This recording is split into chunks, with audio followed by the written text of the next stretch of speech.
Hey, what's going on, everybody? So I got Joe Santos here. Want to make sure I got that last name right. Yeah, yeah, So yeah, yeah. Joe Santos here. Yeah. I don't got quite the intro that you have, but we're just going to talk some business. Both of us have more of an entrepreneurship background. It's going to be a casual chat. I want to do some giveaways to a new course that or the new course that I just put out with Brad Traversy. So we'll talk business. We'll talk about my website sale too. Maybe go into some backstories, things that maybe I've never really shared before. So we'll go into that and just uncover a few things and just have a casual conversation, because from one entrepreneur to another, I totally get what a lot of the things that Joe goes through in his business side, especially with web development. So, Joe, if you want to go ahead and just introduce yourself. A lot of people know you. You're always streaming. You have a lot of YouTube videos, but yeah, just give your background and we'll go into some of the businesses you have, and we'll just start there. Okay, cool. So, hey guys, my name is Joe Santos. I'm originally from Dominican Republic. I basically was raised in New York City, and you know, I basically did like every type of BS job that you could think of. And then at some point, I got to meet a developer at like a Starbucks, and he told me, "Hey, I code from home, and just code from anywhere," and that blew my mind. And then from there, I just said, you know what? I want to become a developer.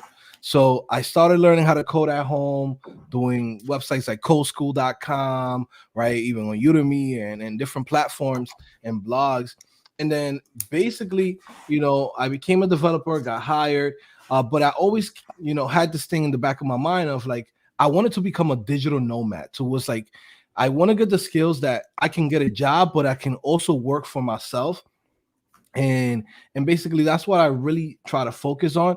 And basically, with time, I picked up a lot of different skills that helped me get to that dream, which was one day get to quit my job and finally get to work on my own projects and do what I have to do to make my own income independently, right? Because if you ever work for anybody, it's like it's cool to work for people and it pays the bills, but it feels so much better when you are able to have your own business and your own projects that you could really put your full potential into it because it's yours, right?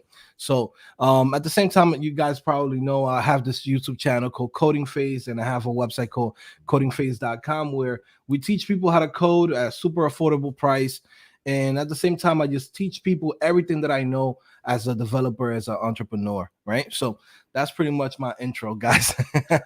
So the digital nomad part, I didn't know that about you. That's a kind of my backstory too. Like I remember choosing my career. Like I've always been really entrepreneurial. So, or since like high school, like I was always out there mowing lawns, doing stuff. And when it was time to really choose like what I want to do with my life, I was doing different things. And when I got into seeing what coding was like I always wanted to travel. Like before I was even married, I always wanted to go all around the world with my wife, with my brothers, or whatever that was, and just have that freedom to do that. So that was a big part in me making that decision too. And that you definitely have that ability when you're doing this. I know that some people have to work at a job where they're a little bit more tied down, but man, the freedom, like my wife and I, like, even though I worked a lot the last 4 years, we've been all around the US, areas of the world. And like sometimes for months at a time, like we would buy a one-way ticket. So I totally know what that's like. Like we'd buy a one-way ticket to Vegas and we would just stay there. Like we had friends and family there. So a couple nights we would get at the Aria or the Cosmopolitan, but just working. We're busy, but we're working from wherever we want. I love that lifestyle. That's really cool. Yeah, yeah. So for me, like I was always into like the whole digital nomad scene, the whole Chiang Mai, Thailand, Pattaya, all of that. So I was like, while I was like learning to code, like I had this goal. The end goal was to actually move to Thailand and spend like 6 months, a year, because I said, you know what, if I could live over there with, there's people that live like $400 a month and somehow survive and just focus on their startups. So I said, you know what, man, I need to get a skill that I can do that too. Even if I don't earn a lot of money, at least I could go over there, then I'll freelance online and do a little things here and there. So that was like my ultimate goal. But it's funny because I never got to do it. Like I've traveled a lot, but I've never been able to do like a 6 months, of like, oh, I'm a digital nomad just working from the beach. I've never been able to do that yet. But it kind of prepared me for, for everything that was gonna happen after. So for myself, like I started doing like niche websites. So niche websites is really like let's say for example, you guys like League of Legends, right? And that right there is a niche on itself. It's you say, okay, it's a video games, but then now you niche down into this is a mobile game, and then now you can niche down into another subcategory and say, hey, how can I help people, or give them the best mouse or the best keyboards to play League of Legends, or do like reviews and things like that. So I started doing that, and basically, because I wanted to become a digital nomad and be able to work from anywhere, I started getting to niche websites, which allow me to make enough income that it was almost the same as I was making at my first job. So most people don't even know this, but my first job was like $13 an hour, which was horrible, right? But I was there for two months, right? And then from there, I got a real developer job.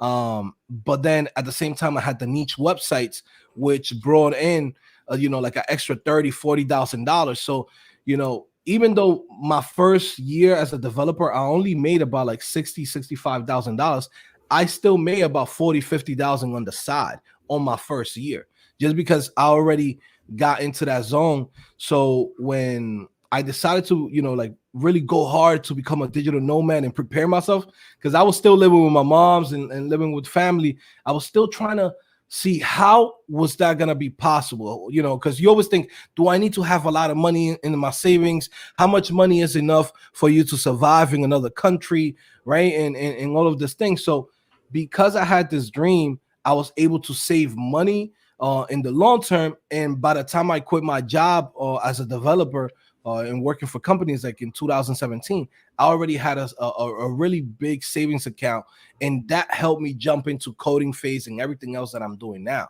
So, it's like that dream of becoming a digital nomad is what really drove me to do everything that I'm doing, even to this day, Yeah, same here.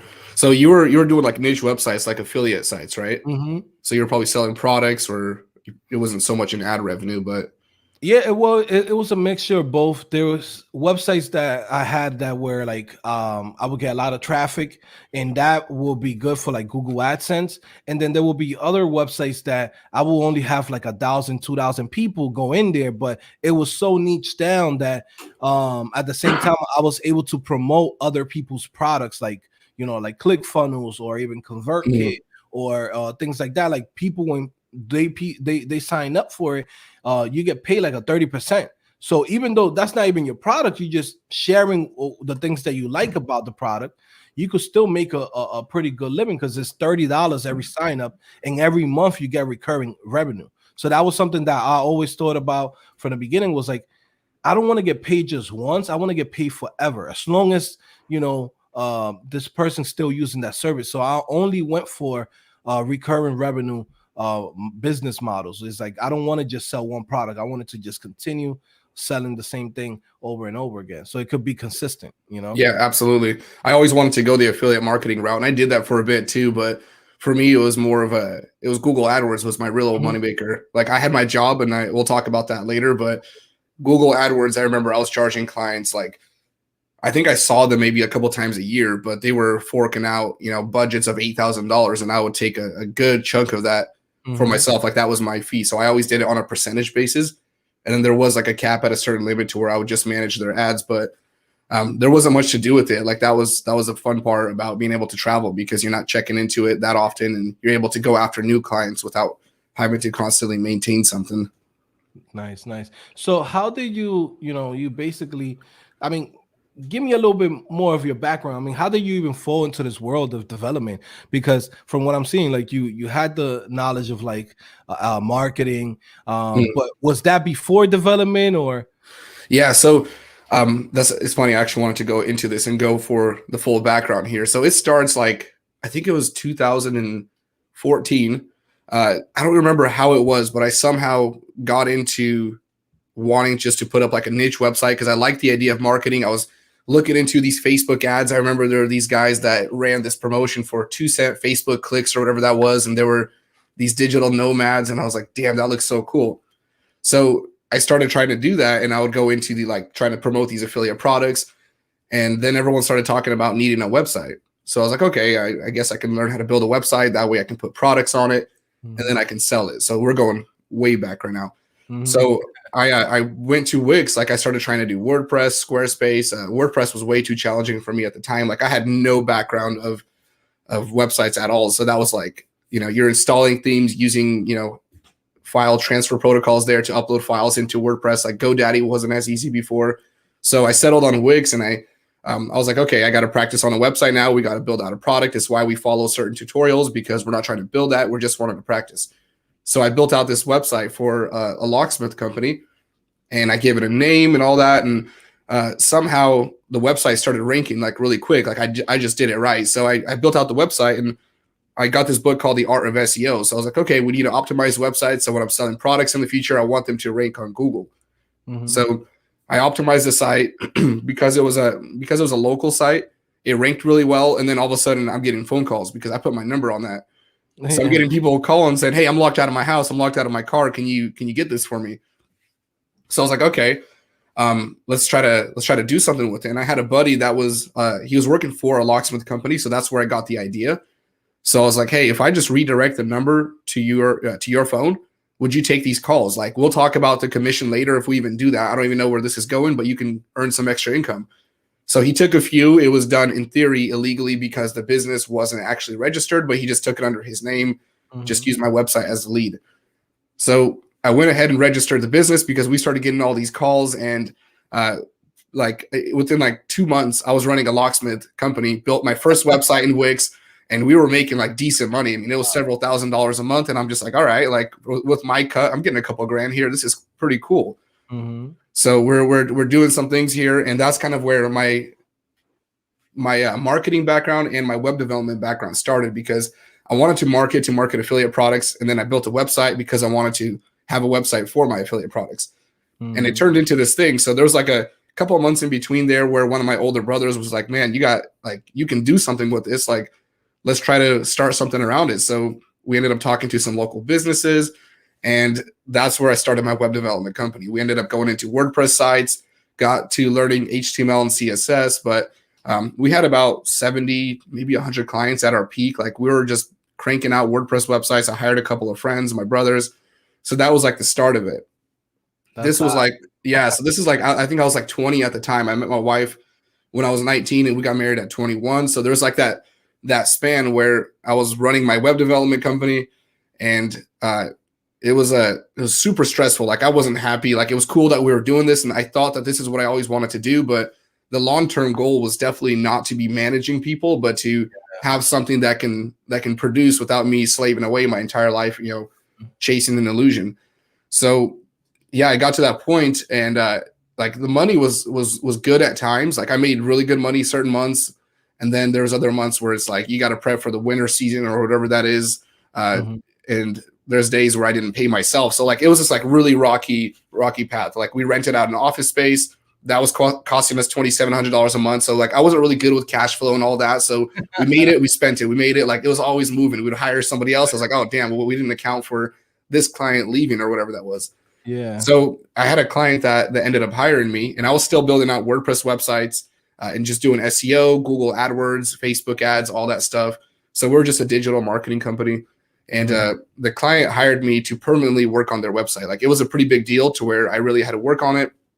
And he liked my marketing background. So I did a lot with that company, really took them from a mid-level company to really pushing some serious cash. Like we more than doubled their revenue in the 4 years that I was there. So I was doing marketing, and they had this system, the software that everyone kind of, the video that I talk about, the $40,000 website. The guy that built it before wanted nothing to do with it. He was, he wasn't servicing it for almost 2 years.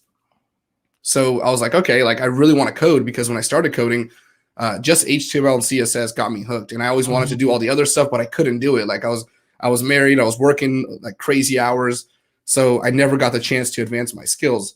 So I got into it, and I told my boss, hey, if you let me take a stab at it, like I'll learn, like I'll do this off hours. Like I was really careful about that because I knew legally that it could bite me in the ass. So I made sure to not do that, and it ended up saving me later, which we'll get into. But yeah, I learned it and started building it. And ever since then, I worked at that company. Like I did that for about 2 years and then ended up selling it. So the legal battle, that's where a lot of people have the interest. Like a lot of people ask questions about that. Things like, how did you build this and how were you able to keep it, right? Because you built it while you're working at the company. So there were certain things that I did because the guy that I was working for had a personality type that I can really read and I didn't trust. Like I worked for him, but there's certain people like, like they'll talk to you like, oh, we're family. Everyone in this company's family. But they'll throw you under the bus the second they need to rearrange a few things. They won't sell their boat, but they'll fire you in a heartbeat. Yeah. Those kind of people. So hopefully no one at that company's watching. But Dennis, so all of this was over there in Portland, or so you always lived over there in that area? Yeah, Vancouver, Washington. So it's right across the river. It's there's a bridge right next to our house. Like, yeah, like not that far from downtown Vancouver. Then you have downtown Portland. Pretty much the same area. So I say Portland because everyone knows it. Okay, nice. Yeah, cool. So yeah, that's kind of like the backstory. But I remember like learning because I started. I think like the very first tutorial I ever watched, because I started actually learning in VBA, Visual Basic for Application. I didn't even know. Yeah, for some reason I didn't go to YouTube right away. I went to the library and I picked up a book on it. So I was like, all right, maybe I can build it in this. And I was interested in stocks too. So I was like, maybe I can do some stuff there and code up, algorithms for that. Yeah, eventually I got into Python, but that was Sendix, I believe, was the first tutorial I ever watched. And then there was Brad Traversy, Justin Mitchell. So it's really cool being able to be on a playing field with those guys and now get to work with them and talk to them. And yeah, like I went the full cycle with them.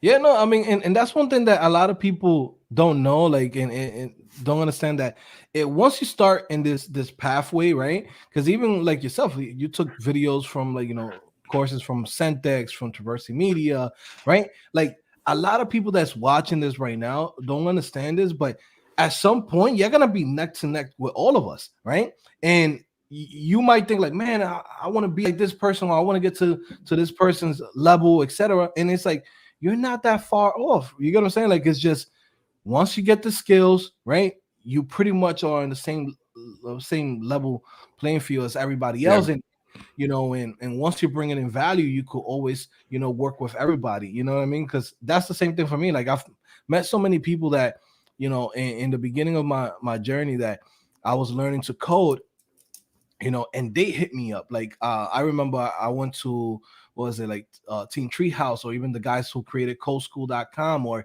even the guys that are founders of Pluralsight. Like a lot of those guys, they know me. And it's crazy. It's like I went through their websites, I went through their platforms, and like now they're like, oh yeah, man, it's Joe from Coding Phase, right? It's like now it's like they know me and they know my platform. And it's just crazy because it's like a few years ago, you would think like, man, this guy's got to be so high up there. It's like, how can I even catch up? And it's like, now we there, we neck to neck with everybody here, so it's actually pretty cool, but yeah, you're elevating them a lot at that point for sure. Yeah, and for a good reason, because you're aspiring to have that skill level. Like I remember like, man, if only I can be half as good, like not even on the YouTube level, but just in coding. Like, yeah, it was really cool to see. So with those guys, you're running your codingphase.com, you have your own school. Like you went through opening up a digital agency before that. It looks like you have one now. Are you doing more than just that? Yeah. Or so basically, like, this is like what I do. I made a video online where I basically broke down, like, basically all my incomes, right? So I have multiple sources of incomes. Of course, you got YouTube, you got the niche websites, you have Google AdSense, Amazon affiliate links, other affiliate services. Then we have codingphase.com, which is on itself is like a $700,000 yearly revenue, and then income that I get to keep, because people always think like, damn, you keep all of this. Like, no, it's like, no. There's expenses, there's affiliates, there's all type of people. From that I keep like 300, and then from there, now what I'm doing is I'm using my savings and everything that I basically have accumulated over the years to now start my own agency. But we're taking a different approach from like the one like how you guys created yours, which was more with clients. I was gonna go in that route, but then I realized I'm like, with clients, I will have to go in and have to deal too much with, human interaction. I'm not into dealing, because sometimes you might have a good client, sometimes you might have an asshole, sometimes you might have somebody who you got to be running after for the money, or so I said, you know what, I want to focus on what I know, which is the digital product side of things. Okay, so it's like I'm using all of the things that I learned from my skills as a developer, my marketing that I've learned from codingphase.com, understanding how to find problems and basically solve them for people. So now with 87 Lux, which is a new company I just created, we're basically creating Shopify themes, Shopify applications. We're focusing a lot on e-commerce because that's where the money is at. So like for those of you guys that want to get into this type of thing, think about it like this. When you're dealing with regular people, what I call civilians, right? You have to convince them to like a lot to spend like $5 or $10, right? But when you have a business and basically you own that business and you're trying to make more money, it's fine for you to spend $50, $100, $200, $300 on a service. I myself have about like $5,000 in just like small little services that I use for my own business per month. Okay, so I know for sure that once you're dealing with business to business transactions, then it's completely different ball game. So we're just focusing on creating a lot of different digital products for businesses, everything from themes to apps. Of course, we're also going to be doing things like basically creating Shopify stores for people that, like, let's say small businesses that might have brick and mortar business and like a store that they have closed. So then we'll give them a customized package where we'll take the images of the products that they have, we'll upload their files, basically create a custom theme for them, get them started with Shopify. So it's like we're basically jumping into a lot of things, but it's going to be worth it because we're dealing with businesses. It's not like dealing with civilians, random people that you're trying to convince for something that's good for them. When you're doing something like what we're doing with 87 Lux, businesses come to you. Like if you look at my website, 87 Lux Agency is pretty much blank. It's just like 87 Lux. We're still working on the design for it, but I have so many people that already have hit me up like, hey, I would like you to work on our theme, or hey, I would like to buy your theme. And each theme that we're building is gonna cost over $100. So even if that's something too that for anybody that's getting into the game, you want to think about is pricing. It's like let's say if you're selling something for $5 or $10 or $20, for you to make $100,000, you're gonna have to sell a lot of that. But if you're able to create a product that sells for $200, $300, right, then making $100,000 is not gonna be that far off. You get what I'm saying? Yeah. So that's something that we're focusing a lot. Like I said, it's 87 Lux. I have 2 developers and 1 designer in the team, and I even have Child Codes. He's also working with me. Oh, no way. Yeah, working on some small projects to get him started, get him some experience, because he's still trying to get into the game as a developer. So I said, you know what, let me hit up Chow. He's a great developer and I have a lot of extra work. I'm like, yo, come in, hop in, and we'll pay you, as a gig. You know what I mean?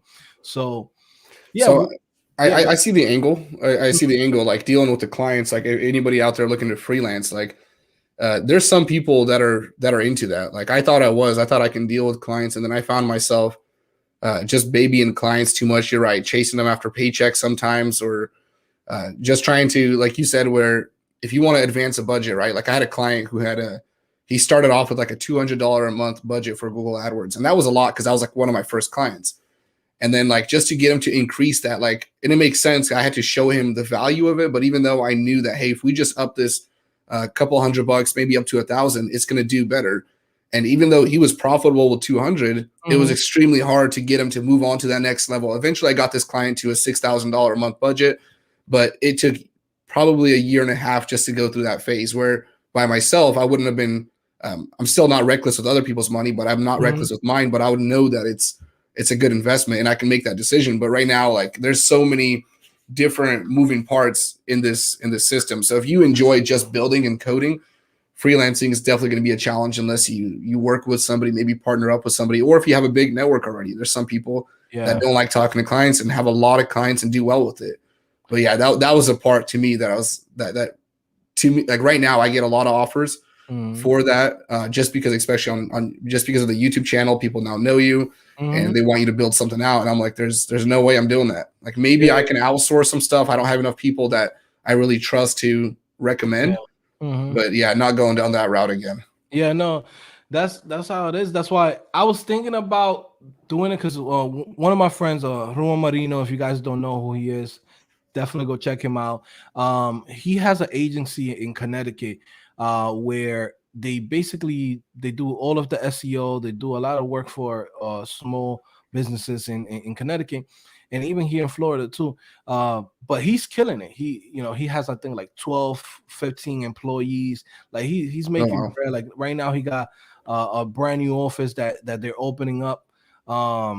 And to be honest with you, I was like, man, maybe I should get into that, right? Dealing with clients and working with people hands-on. But then I said, you know what? I'm not into that, because every time that I work for other agencies, I was like, man, this is the worst part, like dealing with the client, and the client comes in, it's like, oh, we want to change this last minute, or hey, you got to pay for something, and it's like now they're nowhere to be found, and you got to be calling them or send them emails and things like that. And I said, you know what, I don't want to deal with that. I'd rather just go in and create digital products and just sell them, because I learned so much even with Coding Phase. Like Coding Phase, when we first came in with codingphase.com, nobody even knew what we was doing there. But I learned how to communicate with people, how to market my service, how to actually, bring value to people. And at the same time, I'm like, okay, all of those things that I learned from there, I could implement it to 87 Lux, but now at a higher scale, because even like, look at that, like we've had over 70,000 people sign up to codingphase.com in the last 3 years and a half. So at the end of the day, I'm like, okay, cool. If I go in and create another platform, 87 Lux, and we get only 1,000 people, even at just 1,000, that's $300,000 just right there on the first year. So my goal for the first year is just to get 1,000 people to buy my themes or products that we're creating. And it's not that hard, especially with everything that I learned with time, like, retargeting ads, going into communities. Like I did a Shopify course. For those of you guys that don't know, I did a Shopify course on basically teaching everything about Shopify, from Shopify theme development, Shopify app development. And without even promoting it here on YouTube, without even telling people anything about it, I put it out there on Facebook groups for people that do drop shipping, for people that do online sales, affiliate marketing, everybody that's in that community, that world of e-commerce. And I put it out there. It's like, hey, if you want to learn Shopify and Shopify theme development, Shopify app development, and I have this course, and if you're interested, I could give you a pre-order coupon code. And just off that, I got like $100,000 in 1 month just from that one course. So that told me, I'm like, you know what? I do enjoy creating courses for people, but at the same time, I enjoy more coding and creating products, right? Like, when you sit down, you're brainstorming, you're coming up with the ideas, then you're thinking about the business model, how this thing is gonna basically get bigger, or how you're gonna promote it, etc. So when I did the Shopify course, that opened my eyes. I'm like, you know what, man? I enjoy creating courses, and we already did what we did with codingphase.com, but now I want to reach out to a different audience, right? Go into that world of e-commerce where, if I come in and I tell somebody, hey man, codingphase.com, over 60 courses for $20, right? I got to convince somebody to go and try something that's good for them, right? When you come in and you say, hey man, I got a theme that you have here for Shopify. We're going to give you support for the first 6 months. So we're going to help you out, install it, do all this stuff. And the person is like, oh, I need a theme. I need it now, $300. They have no problem with it. You know what I mean? Like, I don't have to convince nobody to do something good for them, you know? That's like Yeah. something that, you know, I was like, man, I got to get into this, just e-commerce alone, you know? Yeah, I've wanted to do that for a while, actually. That was one of the routes that I wanted to go, where I was building themes. Like, I totally get what it's like where you love coding. Like, that's really where the passion is. Like, I'm probably happiest when I'm starting like a new project, when you got the, you know, the layout, what the theme is going to look like, or what you're going to build out, how is it going to flow, how we're going to expand this. And then you want to get into, you know, then there's the video part of it too. Like, it's funny because when I'm filming videos, I miss coding and just being alone. And when I'm coding and building my stuff, I miss being out on YouTube and putting stuff out. So it's like this constant, Yeah. like I worked for the last month and a half on this one course, and I really miss being out here and, you know, putting content out on YouTube. But it was so nice because I'm starting another project right after, because that's how it is. And sometimes I have multiple at a time. I miss having headphones in and just letting the world go away for a bit and just coding. So yeah, always balancing between that. But the themes, I remember doing affiliate links. There was one called Divi, one called, or I think Divi was from the company Elementor. So this is a WordPress theme. And I remember I did a few affiliate links there, but that's something that I've considered. Like, if I ever went the route of like producing a product, because I don't know if I want to stay just teaching that long. Like, I really want to learn more, and I want to continue building stuff. Like, that's really where my passion's at. So putting together either themes or some kind of plugins and selling that on like WordPress, you know, what's one of those platforms where they're selling a bunch of those. Well, you know, for, you know, just to give a little resource for anybody that might be interested. But look, Shopify is great. You got Wix. Wix allows you to create applications. Also, too, you got Salesforce. Salesforce has its own platform that you could sell applications on. So there's a whole bunch of different companies that allow you to go in and create your own applications. And some people might think like, oh, this is not coding. I saw a comment the other day from some girl, and she's like, oh, what she said? She said something like, oh man, Shopify, this is easy. Anybody could do this, and this is, and I'm like, you don't understand. Like, this is full stack development. Like, the same thing that you're gonna be doing at a company, doing full stack development or creating a web application on its own. That's what you're doing. You're creating a full stack application that connects to another platform through APIs, but you're really coding, like you're really building a full stack application. Some people think like it's just drag and drop. They think like everything is just like dragging. It's like, nah, bro, you have to build it. You know, it's like, I know when people get mad, they're like, oh, Wix or Squarespace and all this other platforms, and you think like that they're gonna take your job. And it's like, no, because those companies, they sell their services to people that don't know how to code. But then from there, they can't create every single feature that everyone needs. So you as a developer have this marketplace where there's millions of people there already in those platforms. And then now you just go in and serve them with whatever feature they might need for their websites or their applications. You know what I'm saying? Yeah. So, a lot of these themes need that customization, like you said, like the themes, the plugins. Like, there was a lot of custom code that I would add into, whether that was just styling or just a feature with some JavaScript. With that whole coding comment, though, that's kind of funny because it's not about coding. The objective is to produce a product, right? Like I recently went through this. I actually had this as a list of topics here I want to go over.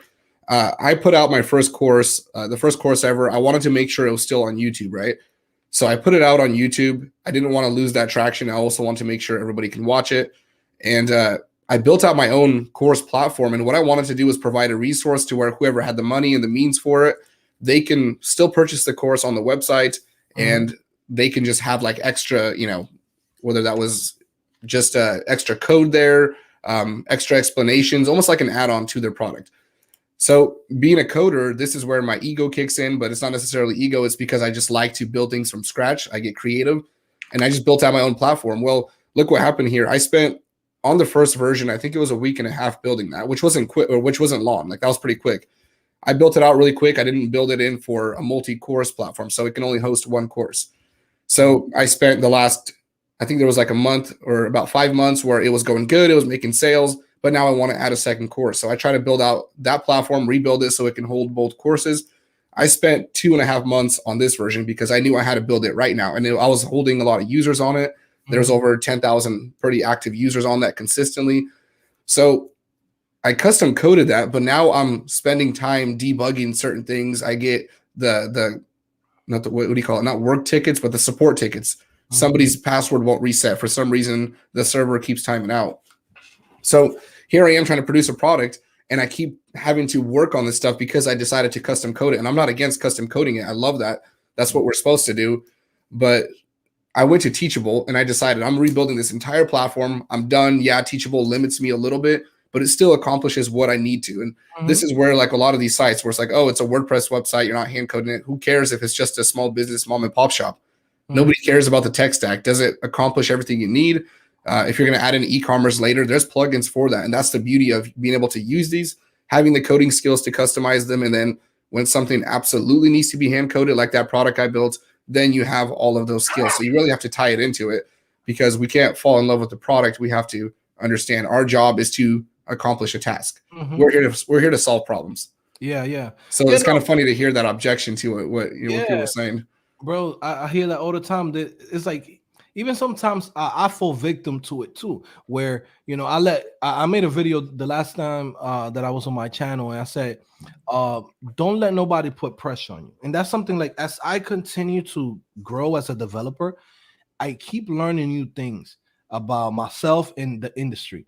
And, you know, when you first get into the game as a developer, everybody's telling you, oh, you need to write this. You need to write this way. This is the best practices. This is the best way of building your application, or this is the best framework. This is the best programming language. Everybody always wants to put a pressure on you to basically do things how they want to do things. But in reality, it's like, nah, like, you got to have a goal. What is it that you're here for? Like, for me, it's like, I want to take care of my family. I want to create products. I want to focus on the things that's going to keep me being the boss instead of me having to work for somebody else.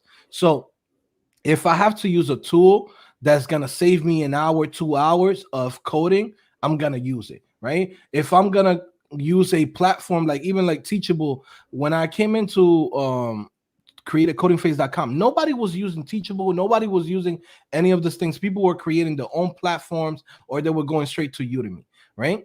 I was the first one in there and started using it, and people were criticizing me. They're like, "Oh my God, you can't even build your own platform," as if I can't do this. And I'm thinking in my head, I'm like, at one point I was about to start doing it. I was like, man, I'm gonna show them. I'm gonna create my own platform from scratch. And then it's like, why am I doing this? Like, I gotta start thinking like the people that used to hire me as a developer. I can't think like the developers that's online on Twitter or on Reddit or on YouTube comments. Like, I'm boss status right now. So I got to think like a boss. You got to make business decisions, right? Like, who am I trying to impress here on the internet? And like, that's something that people got to always remember. Like, who you trying to impress? Like, you're trying to impress a couple of dweebs online that might come in and be like, oh, you're using WordPress. Why you're not using Gatsby and Next.js? It's like, bro, it's like, if it gets the job done, that's what we're here for.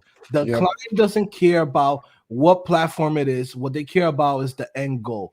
Right now, there's even a movement that is no code apps, right? People creating applications with no code, because people don't care about what's the stack or what's behind the scenes, you know, of the code. What people care about is like, does it get the job done?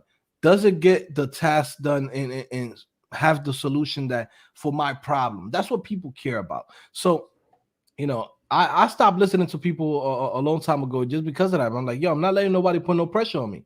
Like, you know, when you get to the same level as me, when you come in and you have your own business, then we talk. If you're still on the internet talking about this is drag and drop, this is it's like, bro, like, nah, stop it. Like, we're past that. You know, that's kind of my issue with Twitter, like specifically tech Twitter, which has a lot of good things about it, but there's this herd mentality. We're all running this way. All right, never mind. We're running this way. Everyone just agrees to it.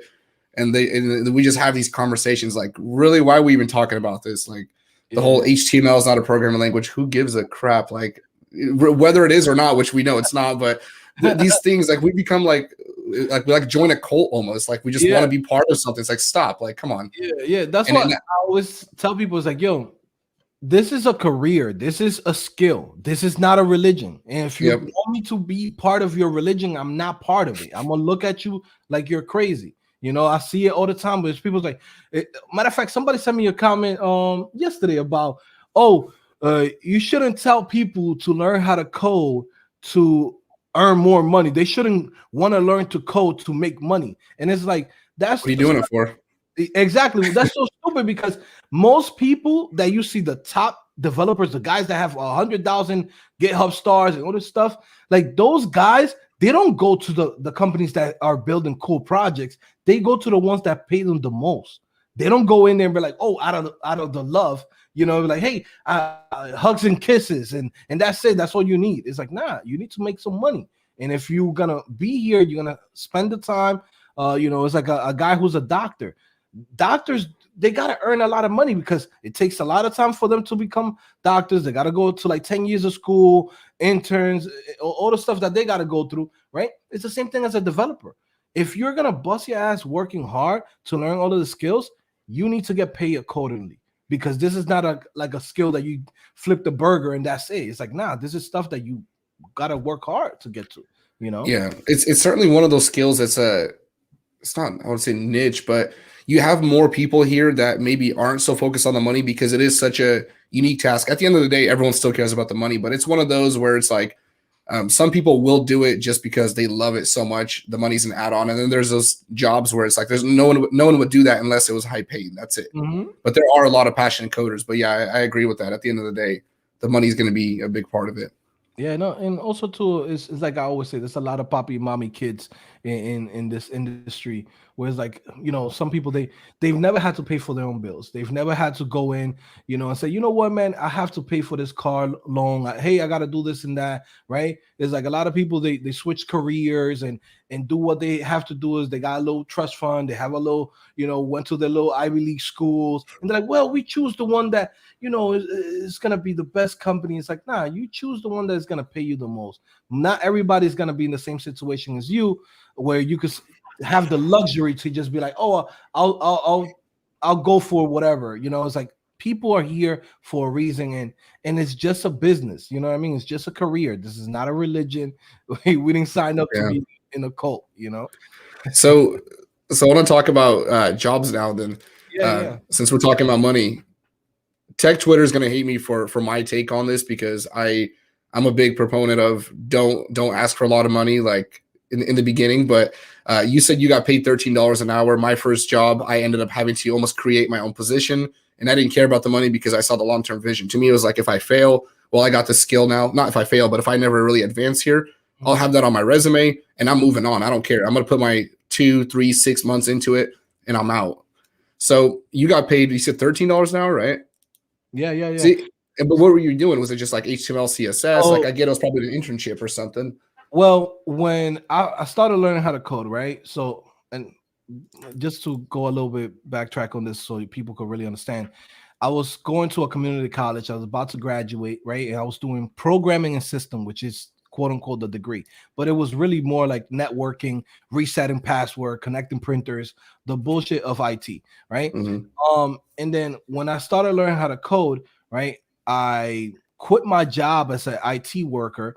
And basically what I did was I survived by selling products on eBay and Amazon, right? So as I'm learning all of the skills at home, it takes time, right, for you to learn how to code. I was, you know, selling things, going to Goodwill, buying like a True Religion jeans for $12 and then washing them and selling it for 180 on eBay, right? Like, Hustler. Yeah, hustling, just trying to survive, right? And basically, while I was doing that, I learned about you know, that in eBay you could use HTML, CSS to create custom listings. Same thing for Amazon. There's things that you could see, like when you go to an Amazon product, there's all of that's done with HTML, CSS. Like you go in there, they allow you to tweak things up and make it like a custom landing page for your product. Okay, same things for Overstock.com, Rakuten. Like I was all in that world. I've always been in the world of e-commerce. So then from there, my first job, I applied to like Twitter, to Tumblr, and both times I didn't get the job, right? I wasn't ready, because when you're learning at home, there's certain terminologies that people throw at you and certain questions that people ask you that you like, wait, what? Like this isn't what I was preparing myself. I was preparing to build websites. I wasn't preparing myself to be fucking sorting binary. Arrays backwards, yeah. Like this is not something that I was gonna be doing. So at the end of the day, I didn't really prepare for that. So I say, cool. I did both interviews. So I say, what do I do now? I already took a whole year to learn how to code, right? Well, what languages that you want to ask in particular? Because I know somebody's gonna have questions about this. Did you say that? Yeah. That what you say? Well, what languages? Sorry, I just know someone's gonna ask that, and I don't think you mentioned that. So I started learning HTML, CSS, JavaScript, right? And then So front end stuff. Yeah, all front end stuff. And then I basically learned like every front end framework that was popular at the time. So we're talking about YUI, Backbone, jQuery, Angular 1, all of them pretty much. Like I went into a job listing and I said, I'm going to learn everything that's in here. And that was my mistake too, because I didn't know that you don't need to know everything, right? So I took a whole year trying to, but in reality, I could have been hired at 2 months or 3 months with the skills that I already had. But anyway, so now I go to these interviews, I failed them, and then I just wasn't ready. I said, what do I do now? Do I just sit back down and now open up the cracking the interview book, and now I just stay home preparing myself to pass another year algorithm questions for the next another 3 months or whatever it might be? I said, nah, I'm going to work. So what I did was I look online, checked on Craigslist, checked on Indeed, checked on Dice.com, and I look at a whole bunch of different places that they needed just HTML, CSS. So they hired me at this company that was a wholesaler. They used to sell cameras, and they used to sell a whole bunch of different things like phone cases and things like that on eBay and Amazon.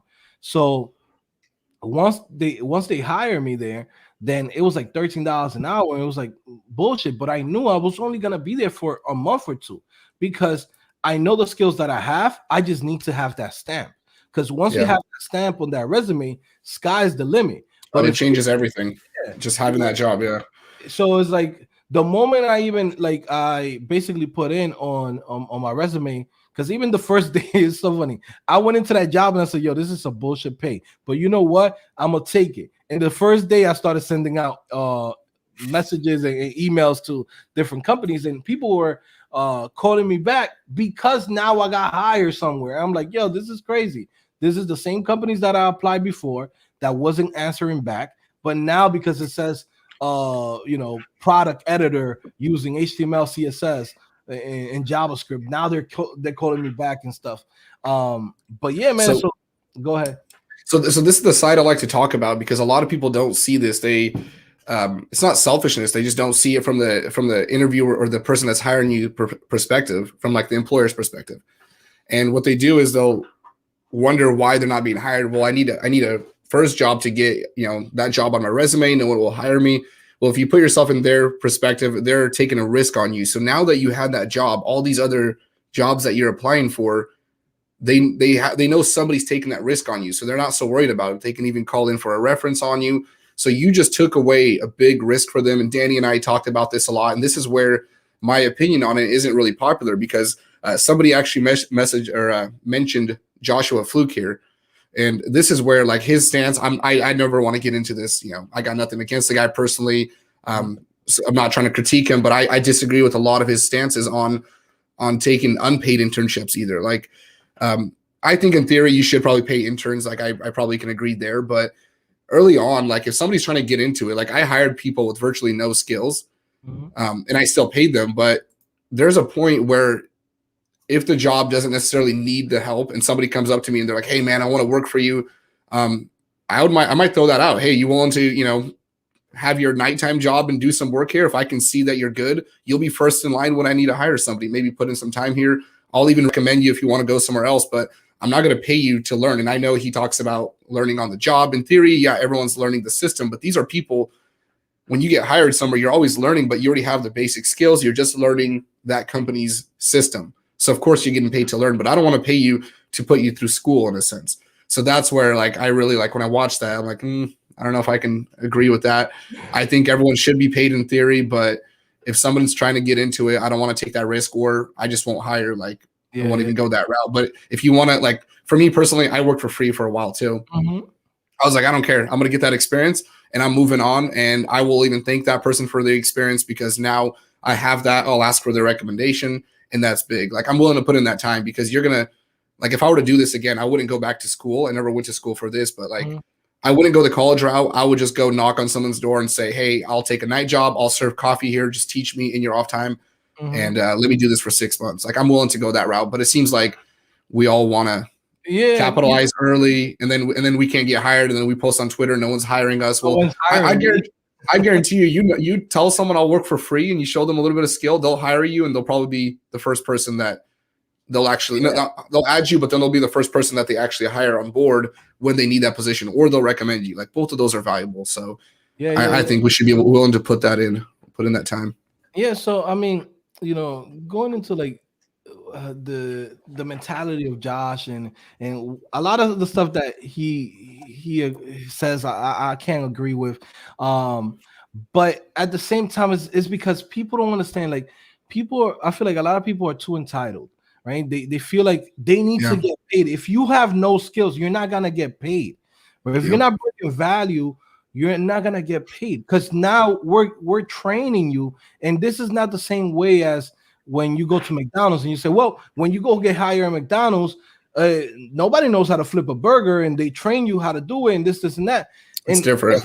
That's totally different. This is a skill that if somebody has to sit down and really go over your work and teach you how to do things properly, like this is actually taking time from you running your business.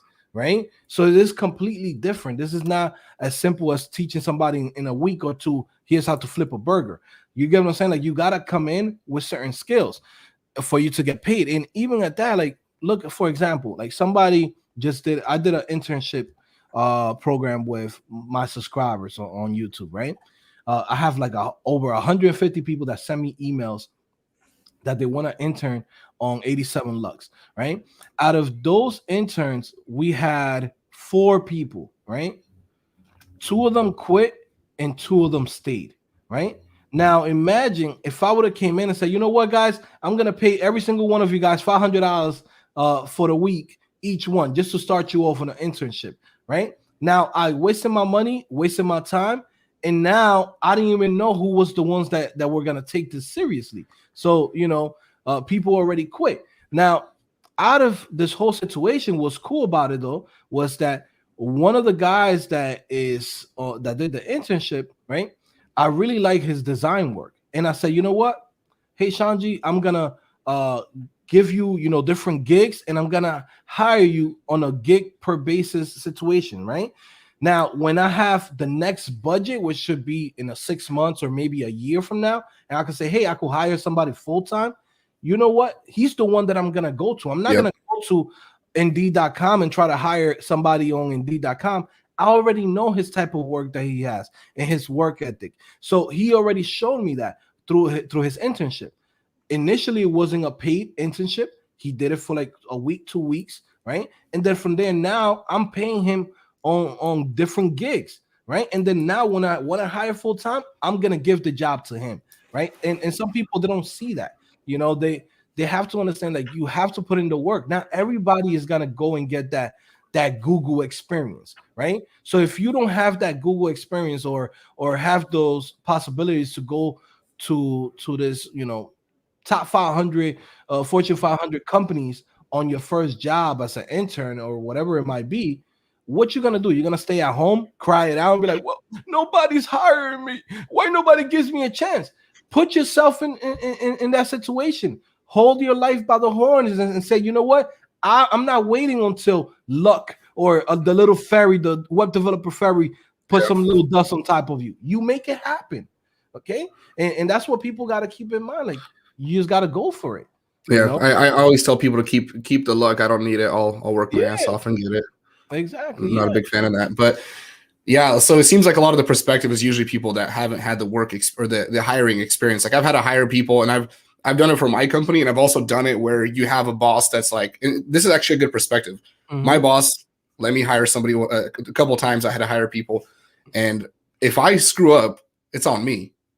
So now when I'm interviewing someone, it's not like, all right, you don't turn out, I let you go, I hire someone else, and I lose some money. Like, it wasn't even my money, but I would rather lose my money than lose my job, because at this Mhm. point, now my boss is saying, hey, like, you screwed up here, and now you're making the company look bad, and that was your decision. So usually you have this chain of command.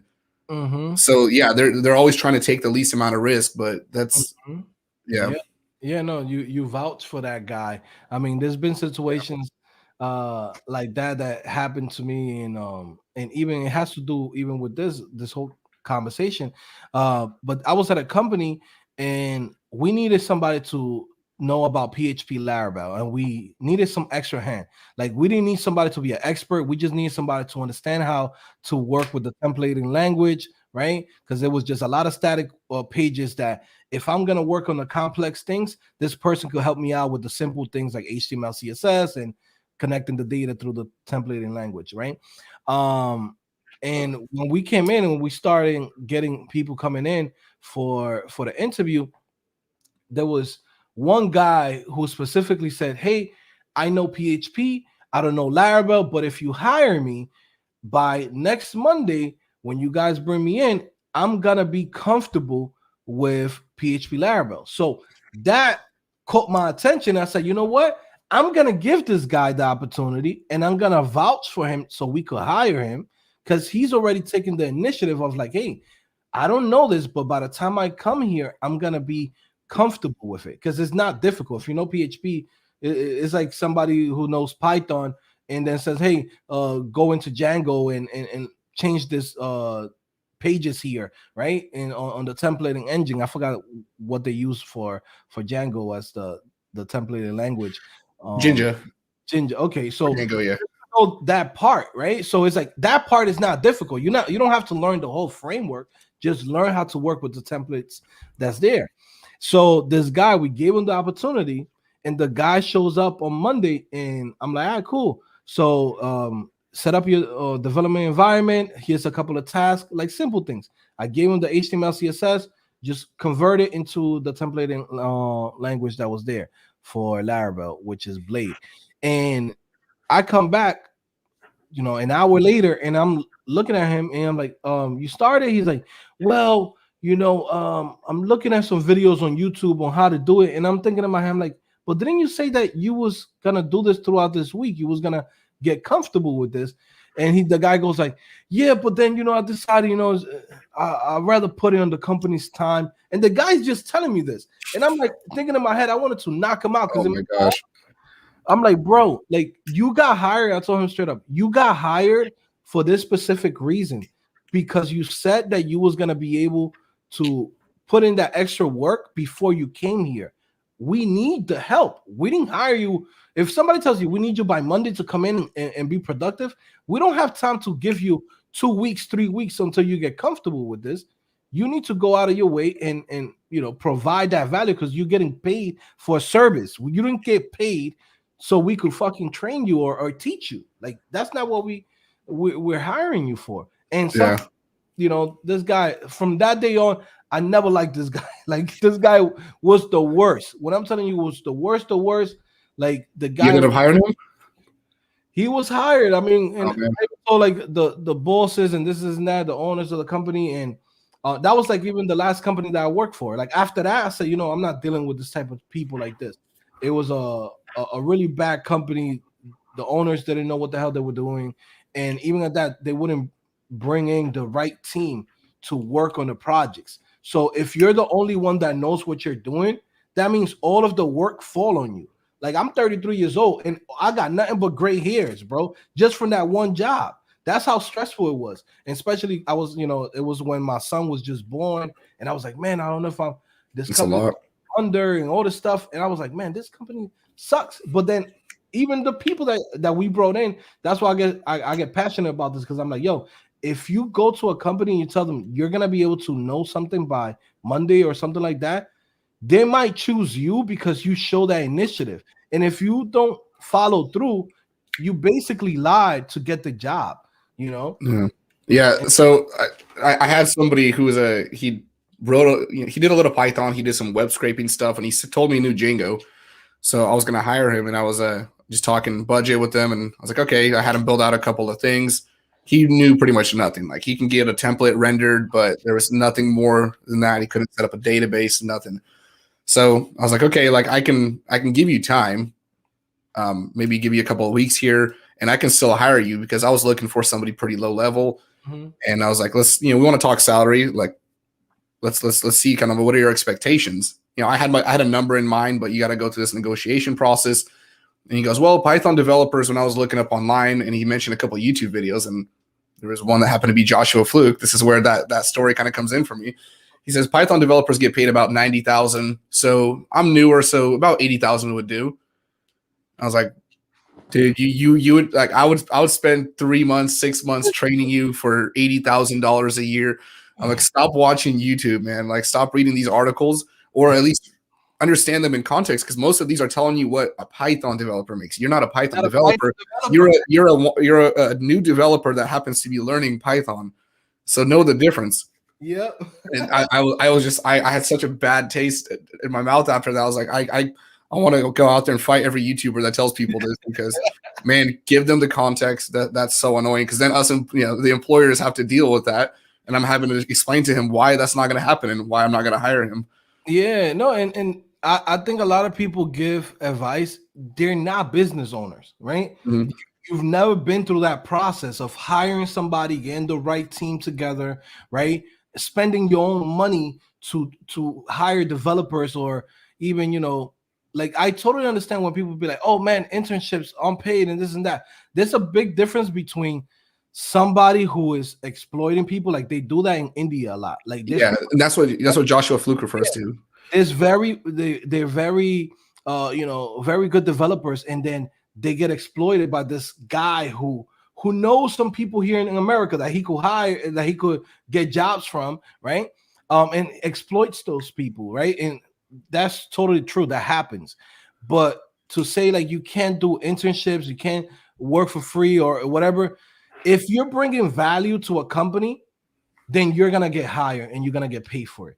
If you're not bringing value, and what we're doing is training you and giving you a first look into how it is to work at a company, like, you can't get paid from that, because people, when you're a business owner, this business expenses that are worth it, and there's business expenses that's not worth it. And that right there is like, nah, bro, like, I'm not gonna pay you $80,000 because you think Python developers make 90. So I'm still learning. So let me like, people are crazy. It's like when people go to like boot camps and they come out of the boot camp, be like, well, I thought I was gonna get $100,000, and it's like, bro, like, most of the guys that come out of a boot camp with like $100,000 is like they were the top of the freaking class, and then on top of that, some of them even have bachelor's degrees in computer science and math and science, etc. And so you come in with some type of background. You just a regular guy who just started learning how to code the other day, and you're like, well, I need to get 90,000. It's like, nah, bro, you gotta build yourself up. Start at 50, start at 60, and then from there, go up from there. That's just the truth. Because if not, you're gonna be here for a year or two without a job. That happens all the time. If you look in the comment section, like, oh, all these YouTubers are lying, and all these YouTubers are this and that. It's like, bro, it's like, you don't have realistic expectations. You want to have top dollar. And there's guys that's been around for like 10 years and they've never made $100,000. You know what I'm saying? Like, for a guy to just come into the game and be like, well, I want to get 100. It's like, nah, bro, you got to put in the work. Yeah, there's a fine line. People always take it to the extremes. Like, some people are saying, what do you mean work for free? Well, there's the guys that will try to exploit you. Like, that's what Joshua Fluke talks about a lot. And if you feel like you're in that situation, well, get your experience and just get out. Like, don't stick around then. Like, there's going to be those people. Like, I know people right now, and I obviously won't go into names or companies or anything like that, but they would hire you for free and keep you at that level as long as possible. And then every paycheck or every pay raise, they would fight you tooth and nail to give you that. So there's definitely both sides to it, but we're talking about the fine line of getting that experience, just so people don't think that, I'm going to come in, make all this money, and then get upset that someone asked me to, not work for free. You should be the one offering it. Like, nobody should ask you to work for free. Like, that's kind of the difference too. Like, in my case, I would tell somebody, hey, like, I'll work for free as long as I can get this experience and there's opportunity. But if a company's straight up telling you, hey, come here, work for free. Now, if they show you like really good benefits and they'll say, we'll vouch for you and we're going to put you on this timeline. If you can develop, then we promise this. That's a little bit different, but yeah. And only that also too, like, you know, working within a company, like there's so many benefits like you're gonna get. You're gonna learn how things are properly done. You know, you're gonna learn how to work with a team. You know, sometimes when you're a guy just learning at home and learning on the computer, you don't know what it is to be in communication, working with project management tools. You don't know what it is to work in a team with Git properly, because some people think like, okay, I'm using Git and I'm able to just push my little code to GitHub, and they think that's it. But no, it's different. It's completely different when you have a team of, you know, 6-7 developers and everybody's working on different things. And how do you make sure that you don't overwrite each other's code? How do you communicate with each other on what you guys are working? You know, using tools like SourceTree, using tools like Jira. Like there's so many different things that if you get that opportunity to go into a company, even if it's a free internship, like you're gonna get a lot out of that. And that's a stamp that you're gonna get on your resume that is gonna help you out, because it's a big difference between saying, hey, I did an internship for a month, 2 months at xyz.com, right? And that's your last job. Then you saying, well, I just came off, you know, janitor at PS 144, right? Like, or hey, Uber driver at this company. You get what I'm saying? Like, it's a big difference when now you have a stamp that shows you've been actually coding it and programming. Yeah. Yep. So we had a quick donation and a comment. We'll get to comments in a bit, guys. I still have a few things I want to cover, but Tech Rally, thank you. I get both sides of the argument. Engineers are exploited or can get exploited, but if you have the skills, you'll get paid. Yeah. That's very true. And you have to watch out for that. That's where I do like the side of where people are calling this out, like what Joshua Fluke is doing, where sometimes it empowers people to just be complainers, and other times it gives people that do get both sides of that saying, okay, I'm going to try this, but here are the flags to look for. Mm-hmm. And this is what to pay attention for. And you did a stream where you were talking about an interview you went to, and then talking about getting side projects, where we talked about it in our stream together when I was on your channel. Mm-hmm. I'm trying to remember what the details of it, but we're referencing my YouTube channel and certain employers that want to hold you, like they want to grasp you and never let you have a side project, like that one company that asked you, we pay you enough not to work on weekends. So this is something that I wanted to talk about because it's a really good red flag to look out for. Mm-hmm. If you still need to take that job because it's money and you just need it, just take it anyways, but be ready to opt out quick. But this is a big red flag. In my case, I had a company where I was going through this interview process. Once I sold my website, I had some cash. I was like, okay, maybe I can check out a few jobs. And I took a couple of interviews and I got offered quite a bit of positions that I turned down, but I interviewed with this company, and they were talking about my channel, and I wanted to say that right up front. I said, hey, there's a side thing that I'm doing. I do it after hours on the weekends, and I get the company's concern, but they're like, oh, you have the channel? Well, we don't want you doing anything that's not part of our company. Even though it was after hours, like I get their concern if I put too much time into that where I wasn't producing at work. But if I can produce, then they shouldn't be an issue. And like I said, I got their take on it, but they were just saying, no, we need a 5-year commitment or minimum, and we don't want you working on anything else. Well, 5 years, especially in tech, that's a lifetime. Mm-hmm. Who knows where you're going to be? So yeah, that's something that you got to look out for and almost sense if your employers like that, if they're trying to hold you there. Like in your case, they didn't want you working on side projects on the weekends. Like you have to be developing side things. I always tell anyone, even if you're loving your job, it doesn't matter. Like you don't know, like there's certain things that are out of our hands, whether that's the economy or what's going to happen at your company. The CEO might go on a cocaine and hooker binge and just tank the company. You don't know. Like that's not in your grasp. Like you have no idea. So always prep something to where you can quit or opt out, have some time in between. But don't allow them to hold you. If so, then keep it quiet. Don't share it. Like Yeah. I never told people side projects I was working on because employees get jealous and they'll start talking. Yeah. So yeah, I want to hear your take on that too, because you were saying some good things. Yeah. So basically, for those of you guys that don't know the story, so after I quit my job in 2017, it was from that shitty company, I was like, yo, you know what? I don't want to work, but I have a lot of recruiter friends, right? So the same recruiter who got me to that other company, he's like, oh, I heard that you left the other company, da da da. And I said, yeah, man, there's no future there for me in that company. And he's like, man, listen, I got another company. They're gonna pay you $120,000, and they're literally, you could walk to go over there. Like it was that close, right? So I was like, I don't want to work for nobody. I'm good. I want to try out to start, working on my businesses, full time, because I was doing all this side income, but it was part time. So I wanted to know how it felt like to actually work it full time, at least for 6 months. If I failed, then I would just go back to work. But thank God I didn't fail. But basically, he told me, he's like, man, go to this job interview, whatever. So I talked to the CTO of the company, super cool guy, right? And he's like, man, we would love to have a guy like yourself, right? You're a local guy, you live here in Long Island, you have a lot of skills, right? And they wanted me for React. So everybody in their company didn't even know how to use React. I was like the only one that was going to be there that's going to know how to use React, and I was going to help the junior developers get step up with React, etc. So then I go to the job interview. I'm thinking everything's sweet because I talked to the CTO. He's like, yo, he wants me to work there, period. He's like, that's it. I already told everybody, like, you're going to come in. So I'm like, all right, cool. I show up, got my little slack and my little button down, right?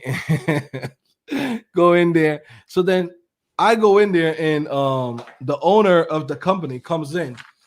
Soon as he comes in, he looks at me and he gave me this look. And then, like, how some bosses, they want to look like they're like badass and like they like, you gotta respect me and this and that. Like he had that energy, like I'm the boss around here. So he's walking around and he pulls out my paper, which was my resume. He goes like this, start resume like that. Like I already felt some type of way. Like, don't shake my resume. So he's like moving the resume. He's going like this, as if this thing is gonna change. He's trying to change whatever's there. He's trying to change it with his mind. And I'm like, bro, I'm looking in my head. I'm like, I'm thinking in my head, I'm like, yo, this guy, he's already getting me mad. So he's going through my resume, and then he goes like, I see here that you do freelancing and what is this, YouTube? So so I'm there. I'm like, yes, I've been doing freelancing since I started my career. I like to do side projects. It keeps me, in shape with whatever new things happening with the industry, right? Because I could be working at a company that they're using something that's super old school, but by me being able to work on freelancing gigs and things like that, I'm always learning the new technology that's coming out. It keeps me up to date. So I told him that, and he was like, well, we like to think that we pay our guys enough money to basically not have to work on anything besides the work from here. And I'm like, I just said, And he was like, yeah. He's like, because sometimes we like the guys to come in, if it's crunch time and we have a deadline, we want them to come in on a Saturday. And I said, listen, man, I don't think this job is for me. I really appreciate it. So I got up. Because I already got up. I said, listen, man, I appreciate it. Shook his hand. I don't think this job is going to be for me because, I don't work part-time. And also, too, like he wanted me to leave YouTube, leave my side income. And I told him I make more money than what I'm going to get paid here with that. I want to work with you guys, but I make more money over there. I'm not going to stop doing what I'm doing to just work with you guys. And that's something that I always said, like, yo, I want to do like side income, but I also enjoy working at companies because you get to talk with other developers, you get to work with your team, and like that whole environment is cool, right? But having that type of boss was a quick red flag. It's like, bro, I'm not coming in here past 6 o'clock, right? That's number one. Number two, I'm not coming in on Saturdays. And number three, how dare you tell me like I need to leave everything else that I'm doing to just work on you or on the work for you guys? Like, no, whatever happens after work, that's none of your business. You know what I mean? So that was one thing. And another thing too was their company was like an e-commerce slash not credit card, but gift cards. So they also had like an agreement that you can't work with any type of e-commerce. And I'm like, you're bugging. A non-compete? Yeah, non-compete. I'm like, you're bugging. I'm not going to come in and work for any company that you have to go in and you're giving like like the rights for you to ever make any money. E-commerce is like that's too broad. You can't, you know. Yeah, exactly. And those kind of people will try to sue long term too. I know the type. Like I can sniff them out so quick now. You get that vibe, like as you said, when you walked in, you just feel something's off. Yeah. Yeah, and I had a guy that straight up told me, well, if we paid you more, we would expect you to quit that too. Like they straight up offered it because they really wanted me and they were expecting me to quit that. They're like, we can increase it as long as you don't do that. And I get it too, like where I hired a guy and he kept working on his side projects at work, but that's that in between. Like that made me mad as an employer, but don't hold people like that. That's the lucky thing in your situation, not lucky, but the smart thing that you did was you built out that backup. Like a lot of people would have had they would have taken that job, signed the agreement with the devil and had to do it. Like they're just in that position, especially if they got a kid and they got a wife. Like you got to do what you got to do. So that's definitely good to build that up. Yeah. No, that's one thing that I'm so grateful that, you know, what it really was for me is that I've been through every type of bullshit job. And the way how, you know, some people like me, some people don't like me in this world of technology and programming, because I come with a very practical, level-headed mind. Like I come from like the bullshit jobs. I know how to read people. I know that, you know, doesn't matter how much they're paying you, a job is a job. That's not your company. And if they have to fire somebody, they'll let you go to make sure that they keep their profits, right? So I come in with this mentality already from, you know, every type of bullshit job that's out there. So when I come in and I say, you know what, I'm gonna become a developer, but I already know how the world works. So I always gotta have savings. I always gotta have side income there, so I could be free. Because I've been in situations where, you know, like I'll give you like an example. I used to work at this place called Meal Mart, and it was like cutting up like freaking meat and putting them into a freezer and putting all this stuff. And I had to take that job because I had no money in my pocket, right? But if I would have had at least $500, $1,000, I would have never taken that job to go in there and come out all dirty or smelling like meat and stuff like that. But that happens too in programming and in any type of job. Because if you come in and you say, damn, I got my rent I gotta pay, I got this car loan I still gotta pay, I got a kid on the way, right? But I have no savings, I have no side income. Now whatever they offer me, I have to take it because I gotta pay for all of these things. You get what I'm saying? So that's when they put you on, you know, the golden handcuffs. But Yep.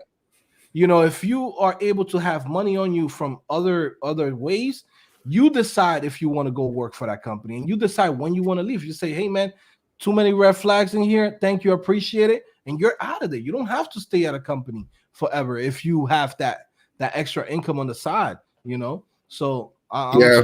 lucky that I came in with that mentality of like, I need to make side income no matter what, you know. Floor and Pop needs to come out with a book on financial planning here for developers.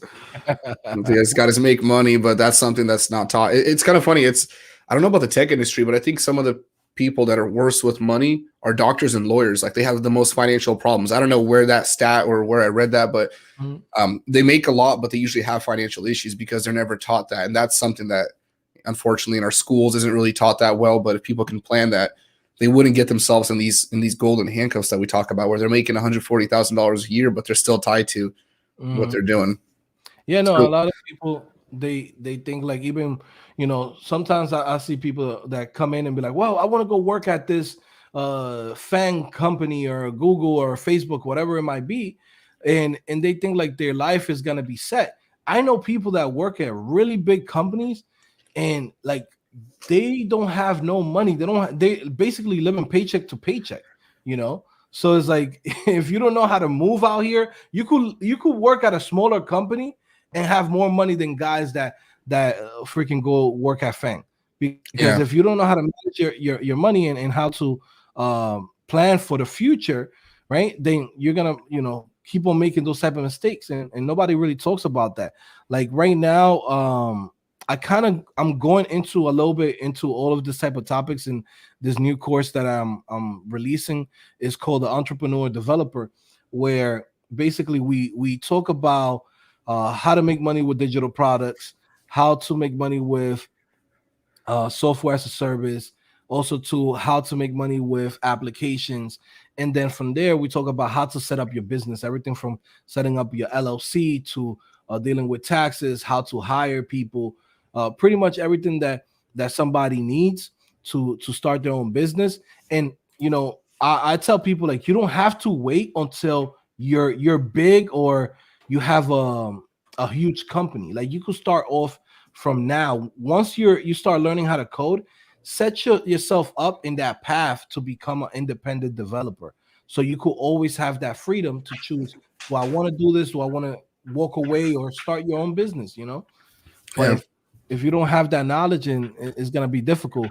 It's like I remember in one of the companies, and good thing that you mentioned this, like, don't tell nobody like how much money you're making on the side, like coworkers, because they get mad. Envy and jealousy is crazy in this industry. But I remember I was telling one of my coworkers, I was like, man, isn't it cool? I got, like, at the time I was getting like $12,000 from like niche websites, and at the company that we were both working at, we was making like 8,000, 9,000. So I was making more than what we made at the company. And I remember he switched up, his whole demeanor switched up completely on me. Like, we were super cool, and then after that, he just, like, I don't know, he just like became like jealous or something. Like, every time, like every little thing, like, it would be like, oh, I was coming from like lunch like 2 minutes late, and he was already like emailing HR. He's like, I'm like, what the hell? Or like, one time I was like on the phone, I had to take a phone call, and I went outside, and it was like for something for my mom. She needed something. And then the guy, when I came back in, he goes like, oh, you're doing business on the job? Working on the side project. And I was like, damn, bro, like, never again. So that's one thing that I Yeah. was saying to you guys, don't tell nobody your business. Like, if you're making some money, keep it for yourself. That's it. Yeah, that's just something that shouldn't be talked about in the work environment. Like, you can have friends at work, but at the end of the day, you're coworkers, and keep that separate if you can. Yeah, definitely. Yeah. So you mentioned the NDA that the company was trying to have you sign, that e-commerce platform. I'm really lucky that I didn't do that. I'm surprised that my boss didn't try to do that. I wouldn't have signed it anyways. But I remember him trying to give me some form of contracts like pretty early on when I was building out the platform. Gosh, I don't want to mention the names, but there was Fortune 500 companies looking at our software, like, not to buy it, but they were using it, right? Like, we had pretty big clients, like companies that if I mentioned, people outside of the US would recognize, like really big companies. And I remember like him realizing, okay, Dennis got a product here. Now we got to start, tying him in. He started trying to offer me to pay me for it. I was like, no. We agreed early. I'm willing to invest my time and energy into this, some of my own money. This is my product. So he would try to buy me out in little ways here and there, but try to not scare me off, I guess. How did that's the thing that I don't get, because also too, like, so were you working for this company, or you came in like, hey, I'll work on this project for you, So but it's mine? I was working. Yeah, that's a question a lot of people ask. So here's how it went. I got hired at that company as a marketer, right? Yeah. So I was in charge of like hiring employees. Like, I was in management, but I was a marketer. So when I saw this, I said, hey, I want to build that. I'm going to keep it separate. And I made it very clear. I will build this after hours on my own time. I will learn. This is something that I'm into. And early on, because he was I'll say it now, he was a cheap ass. He said, his eyes were huge at this point. He's like, hell yeah, let's do this. Like, build me this free product. And I told him early, I said, if it does something, then you're going to pay me for it long term. We'll figure out a system. And we eventually figured out like a service fee where he paid me per sample that was sent into the lab. We did fuel testing. So somebody was sending like a jar of diesel, they'd FedEx it to us or UPS it, and we would test it and put it into the system. So that's how I was charging him. So I made it very clear that this is separate. We agreed to it. That's how it was. And I actually got him to sign papers too. I said, this is very clear. And he, thought, okay, this young guy is not, he's got nothing on me. Probably didn't even look over the contract, signed it, and went on with it. And I wasn't trying to loop him into anything, but I just said, if you come after me, because I already didn't trust him, I'm watching my back. So I never spent time there, and it was completely a side project, and we agreed to that. We had it in paper. So that's how I kept that difference. Now, when he did try to get me to sign that NDA eventually, but when it started getting big, this is where he tried to grasped the whole thing. He noticed, because he started having to pay me a lot of money now, because now he's paying the service fee. So he tries to push me out in a way out of the company. He has his lawyer, this business partner that comes in, like this dude that I know from other areas. Like I know him around town, but he's one of these dudes that just talks big money. You know, we're gonna make millions with this kid. You know, we're just talking like this. But then I start getting this sense like they're having a lot of meetings without me now. I'm the guy that leads this. Like when we go to Dallas or like these like cities that do a lot of business, like we'd be up in boardrooms on the 30th floor in front of like city officials here. Like we're talking the head of EPA, a lot of these like government officials that are making decisions for our country. And I'm out here presenting. I'm like, what are you going to do without me? How are you going to pitch this thing? You guys don't know anything about the product.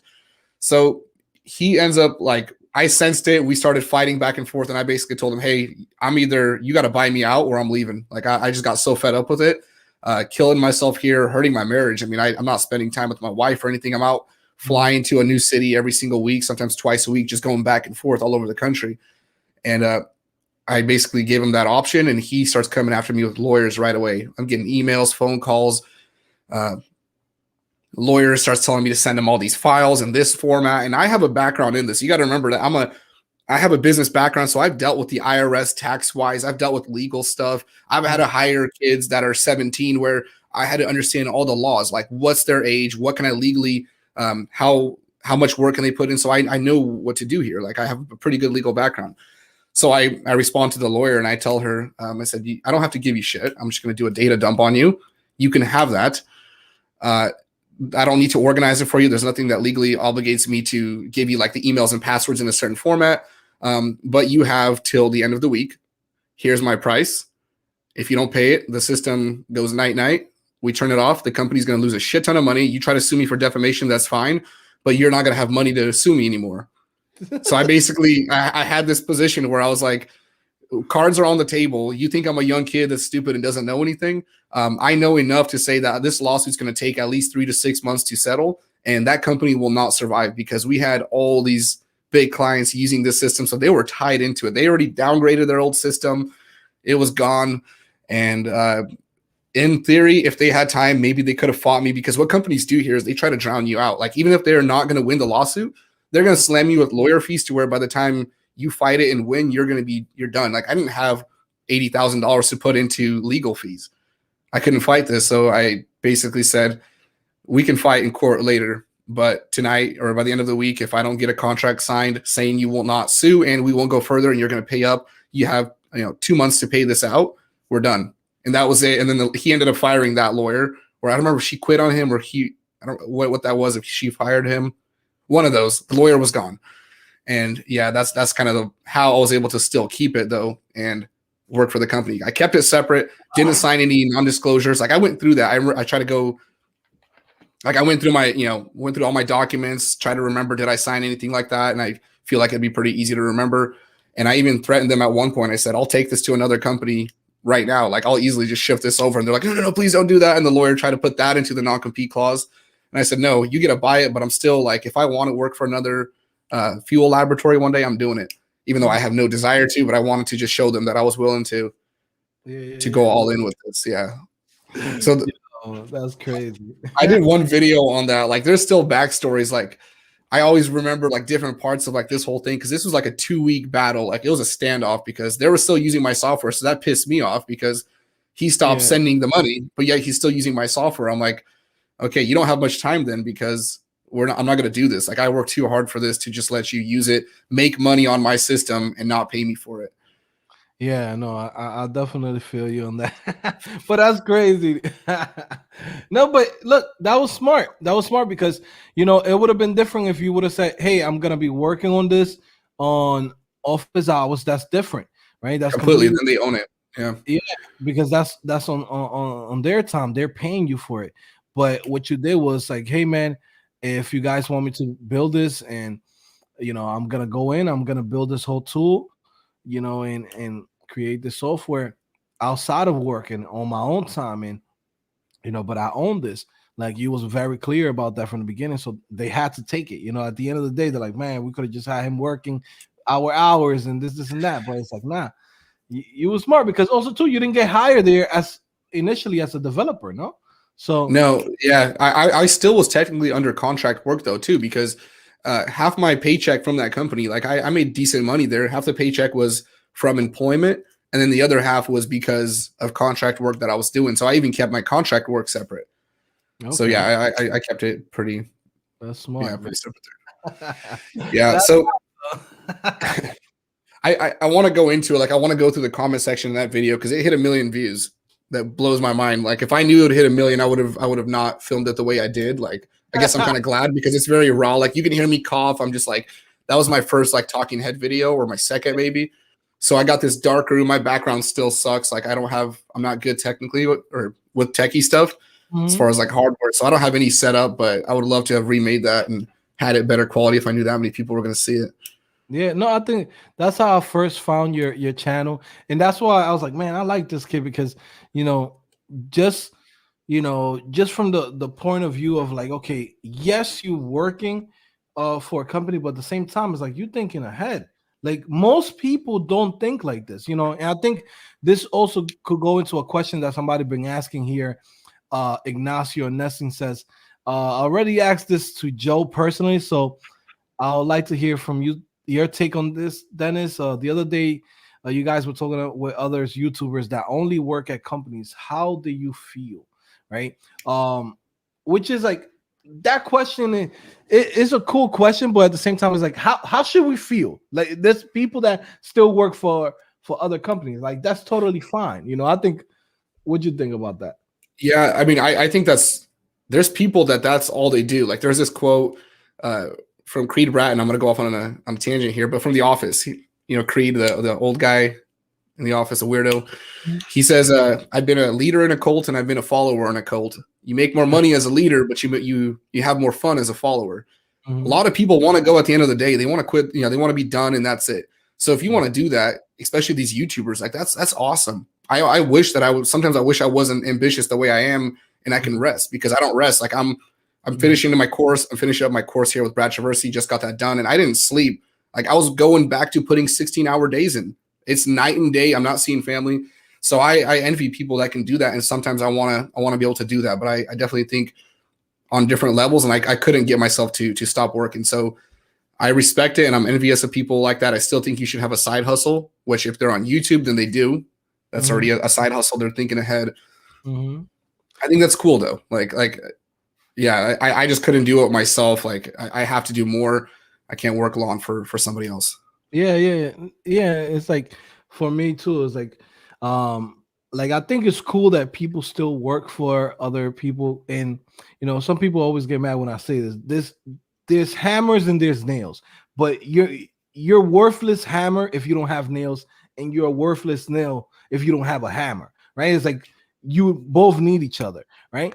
But at the same time, it's like for me, I'm so glad that this is what I do. Like I have multiple companies and I'm jumping into different things. Like I can't imagine myself working just for one company and just be like, well, let's say I clocked out at 5 o'clock. Because at the end of the day, when I come home, I still want to code. I still want to think of ideas and think of things like that. And I'm just like you, it's like you went to sleep like at 4 o'clock in the morning, working on your launch for your course. And it's like for myself too. Like I wake up in the morning, gotta talk to the employees. Then from there, I gotta go in and plan out what I'm gonna do for YouTube. Then from there, I gotta go into coding phase and work on whatever new course is coming out. Then from there, I gotta go in and think about my next step. Like everything that I do is like pre thought of like 3 years before. So it's like Yeah, right now I'm planning things out after 87 Lux. Because the way how I look at it is like this: like, okay, niche websites got me to a point where I was able to quit my job, right? Niche websites allow me to create codingphase.com and create all of these courses. Then now codingphase.com has had certain success, and the income from codingphase.com now allows me to create my own agency. But then from this agency, this income that's going to come in, what can I do with that? How can I continue to grow and jump into my next stage? So now, even though I just started this new agency, and just from the feedback that I'm getting from other business owners that are we're gonna be building their teams and things like that, I'm like, man, I know this thing is gonna really pick up, especially once I crank out all the videos, all the marketing, all the Facebook ads, all the things that we're about to release with this. I'm like, man, what do we do next after that? You know, so it's like right now I'm at that stage of planning. What am I gonna do after this 87 Lux agency? You know, so you can't do that with just a regular job. Like you clocked out, it's like what you're waiting for your promotion. You work hard, and they'll come in and give you $1 more on your paycheck. You know, so yeah, and there's people that are okay with that, and we need those kind of people too, because it would suck to hire a bunch of people that are just super entrepreneurial, because you're not gonna hold them long either. Like, it's nice to have that. Like, people like us can use that to be effective, and both people win. We pay them, they get the job for that. So I do want to go into a Q&A here in a little bit. I see Florin Pop is here. Thanks for joining, Florin. Hey, Florin, what up? So somebody's asking about my Django React course. So here's the thing. I ended up putting that up on Udemy with Brad Traversy, and I released a promo video. It's a 2-minute video. My brother-in-law filmed that, or made that. It's a pretty cool video that shows the product. And a lot of people thought that was just a promo for YouTube. So that's for Udemy. It is a paid course. There's a sale going on for $10. It's like 16 and a half hours of footage. So a lot of work there was put into that. And that's done with Brad. Now, I do understand there's people that live in parts of the world that can't even, like, you don't even have a debit or a credit card. Like, there's physically no way to pay for it. And there's some people that just can't afford it. For that, what I want to do is I want to give you a chance to buy it. So, or not buy it, but to get it for free. So I haven't found a solution in how I want to do this. What I was thinking is I could put up my contact form on my website. And if you submit something there, Joe, if you have any ideas, like, what do you think is a way we can get people maybe to, like, I know anybody can lie, say, hey, I'm from here or whatever. But do something more of like a merit-based system to where there's a way I can still evaluate the person and not just select like the first 20 people or 50 people, whatever I decide right now to do that. I'm trying to think. Maybe like submit a project you've been working on, your GitHub repo, so I can at least see that you're working. You're not just somebody wanting a freebie. But I would say if you can afford it, please don't submit it, because I'm really trying to limit it to people that cannot either afford it or live in a place where even if they had the money, they couldn't buy it. Like, that always blows me away that there's parts of the world that they don't even have bank accounts or debit or credit cards. Like, wow. So I want to make sure those people get it too. Yeah, no, I think that could be something where, somebody could send you a project or at least build something and then send it and add the GitHub repo at least to show that, hey, this is what I've been working on and this is what I just did recently or whatever it could be. So like that, people go in and show that they're really gonna do this. Because also too, another thing, a lot of people that if you go and get this course, like, you really want to go in and complete it. Don't go in and be like, well, you know what, let me go and try to get this course for free from Dennis and not even complete the course. Leave it for somebody that really wants to do this, guys. Yeah.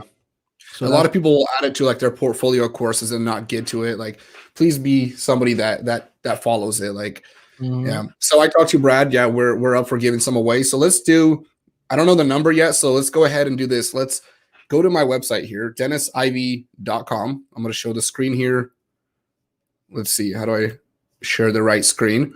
So there is a contact form on my website.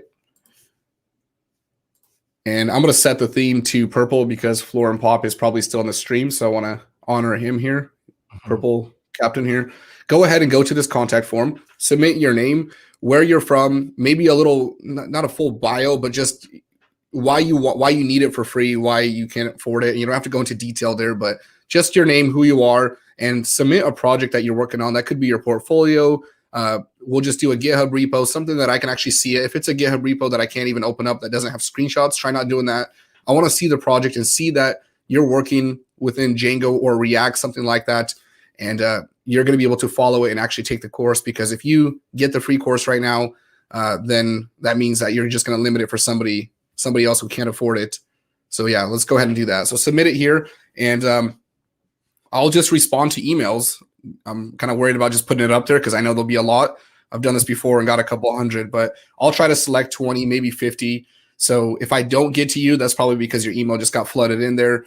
and maybe you just weren't one of those selected. But I'll try to get back to you guys, but submit something there. And yeah, the course here, I put it up. Just want to do a quick promo here. This is buildproshop.com. I put it up on a domain. Here you have the Udemy link, and this is the sweet website that Brad originally designed. I took it from a MERN-Stack application, so a Node.js Node.js and Express, and I made it into a Django backend using React on the front end here. So you can shop products, leave reviews, register, log in here. I have an admin panel. It's a pretty neat course, writing reviews. I see people already logged in, writing reviews for products here. So yeah, I just want to take a minute and do that and make sure that people get their giveaways, because I did mention that. So go ahead and check it out, buildproshop.com. The domain is up here. If I zoom into that, doesn't really zoom in, but that should be pretty easy to follow. I'll link it up in the description here after. So yeah, just wanted to do that real quick. I'll just put that in the comment section. So how long did it take you to create this course? So I want to make a video about that, because I translated it from Node.js to React. It took me about, I would say, to really figure out how Brad built it, I would say just a couple of days. Like when you learn a language, every language, even though like I've used Node.js like way back, like 2 years ago, like I built like a to-do app or something like that. So I understood it a little bit. But I took me about a week to convert it. And then there was about a month-long period where I was actually filming it, because I was working on another course. And then Brad was like, hey, Dennis, he wasn't pressuring me, but he's like, hey, when are we going to put this thing out? So I had to pause the other course. So I was actually doing other projects, still trying to keep consistent with videos, had different obligations. And then everyone's asking about the release date. So about a month, maybe a month and a half of just working on the course itself. And the thing about converting it, I think that makes a good video, because once you know one language, I just look at like the view structure, like the Node.js uses the MVC, or Express does, model view controller. Django uses the model view template structure. So I'm looking at all the URL paths for the API. I'm looking at all the views, and all I did was just reverse engineer that. Like I kept Brad's front end, and I made the back end using Django and started building in all those routes and testing it. Like, okay, if I submit this, is this the proper data that I needed to submit to create a product here, like form data and stuff. And then I had to convert the NoSQL database. So he used MongoDB, and I had to turn that into a relational database using Postgres. So that was kind of an interesting one, because now you're having to go from NoSQL to a relational database, completely different there. It's kind of cool. No, that's hot, man. Yeah. Yeah, no, that's pretty cool, man. It's a great way for collaboration, man, for sure. Yeah. I think like who else did it? I think who was it? Florian Pop. He did one with Brad, and then now you did one. So that's pretty cool. Yeah, so Florin designed it and Brad put it together, or Brad filmed it. So here's the course. Somebody was asking for it. So it's $9.99. The sale is going to last for 4 days. It should be 5. I'll update that. Yeah. So you want to go into a Q&A here? Let's go into answering some questions here. A lot of people are asking questions. So let's just, anything you see, let me know. I'll try to find it, pull it up here, but I'll just start going backwards here. Let me see. So I sent the link too for the Udemy one with that promo code. Somebody bought it to compare the two. Yeah, that's really fun. Like, I mean, I thought about translating this into PHP. Like, I don't really know PHP that well. So I was like, okay, that could be a good way to learn it, because I know Django. So how would I build in the same API using PHP? Like, I probably learn more doing that than I do reading documentation and following tutorials. Like, I'll go get a GitHub link, and I'll just stare at the project, and I can just see, like my brain just starts comprehending it, and I'm building it in my head. And I think like that's what you're trying to do. Like our brains are full of neural pathways, and that's how they create their, that's how we understand certain things. We're building in that knowledge base.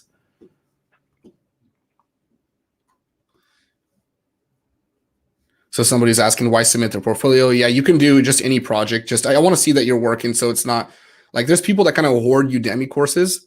Like they'll just take free ones, or they'll just buy them and never look at them. So I don't want anyone hoarding it. Just something that I know that you'll be actually working with it.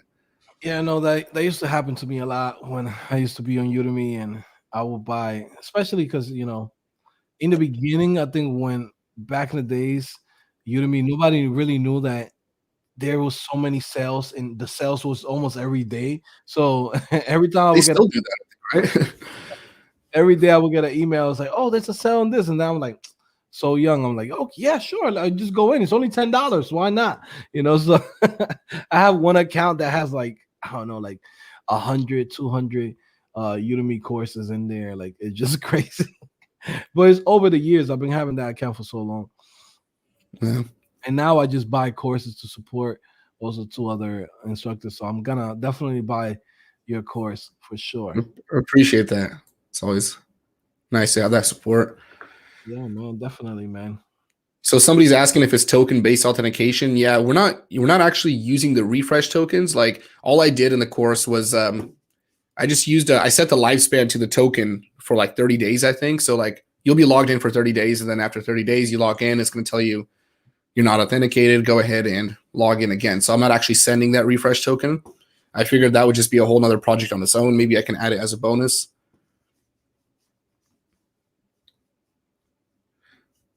So let's see. I saw a lot of questions earlier. Now I'm just seeing everything about the course.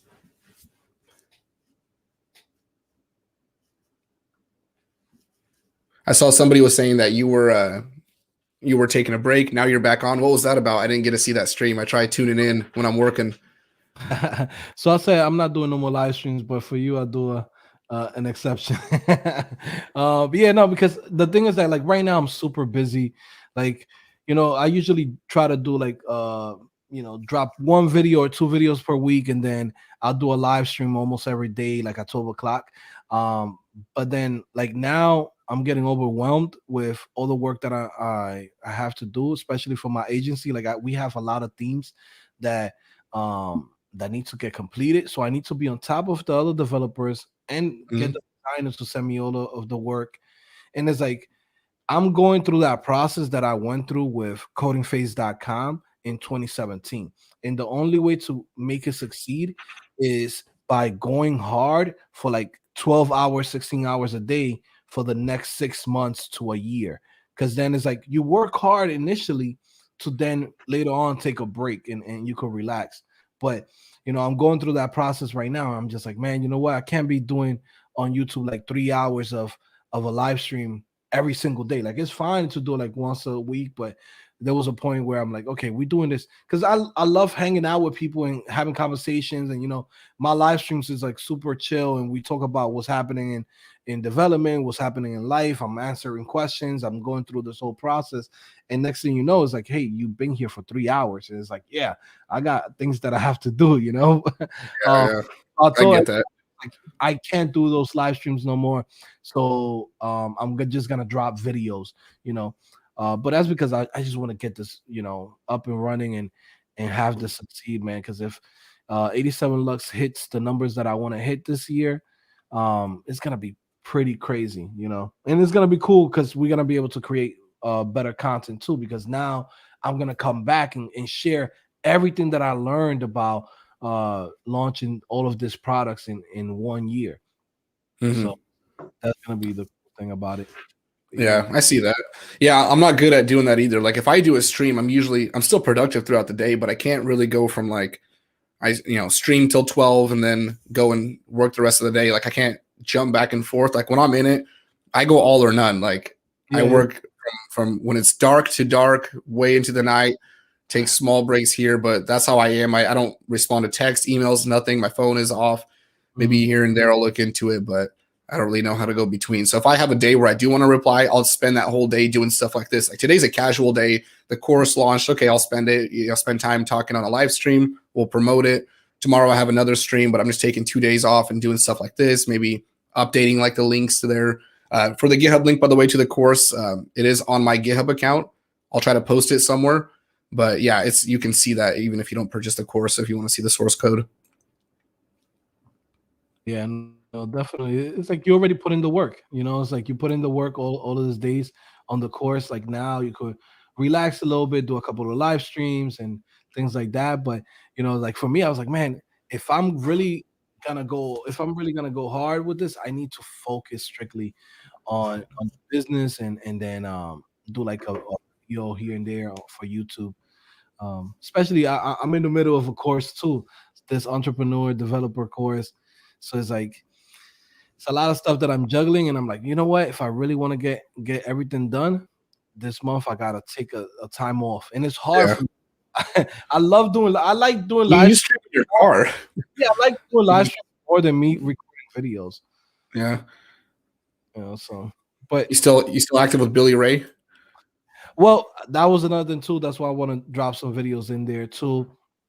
It's just it's like Billy Ray is more like that's like my joke. I'm just joking, and because the thing is, like when I come to YouTube, I just create content that I know is gonna be valuable for people. Like I don't even think about the algorithm. I don't think about the things that's gonna catch people's attention and stuff like that. But on Billy Ray, I'm doing that. I'm just going in there doing the little a day in the life of a developer. Then I'm gonna do the a day in the life of a The cliches. owner. Like Yeah. that was for fun, man. I feel like my own videos get a little cliche too sometimes. Like even though I try to keep them original, sometimes I'm like, man, I've already said this before. Like I say certain words so many times that even as I'm saying it, like I'll say like, oh, my $40,000 website. I'm like, I must have said that 20 times by now, and I'm just done saying that. Like I feel like as people hear it, they're just like, okay, here he goes again. But that's not the case. A lot of people haven't seen your last videos. Yeah. But yeah, I get that. Yeah, no. uh, let me see. Hi, can you tell? Can you Node.js? What is that? Where was that? Is that a recent one? I don't even know what the one that you had on right now. It was something about. Oh, I didn't realize you were reading that. I thought you were reading something else, so I took it down. So first of all, thank you for the donation. I appreciate that. So yeah, Node.js is more powerful or Django sufficient enough nowadays. Let's hear your take on it. I mean, they're all powerful, man. Every single language that you could think of.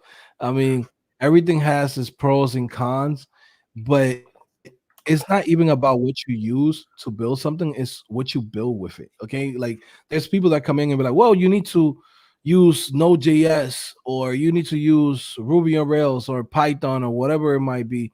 Like focus on the product and focus on the project and whatever you're more happy to build, that project with. If you're happy with Python, use Python. If you're happy with Node.js, use Node.js.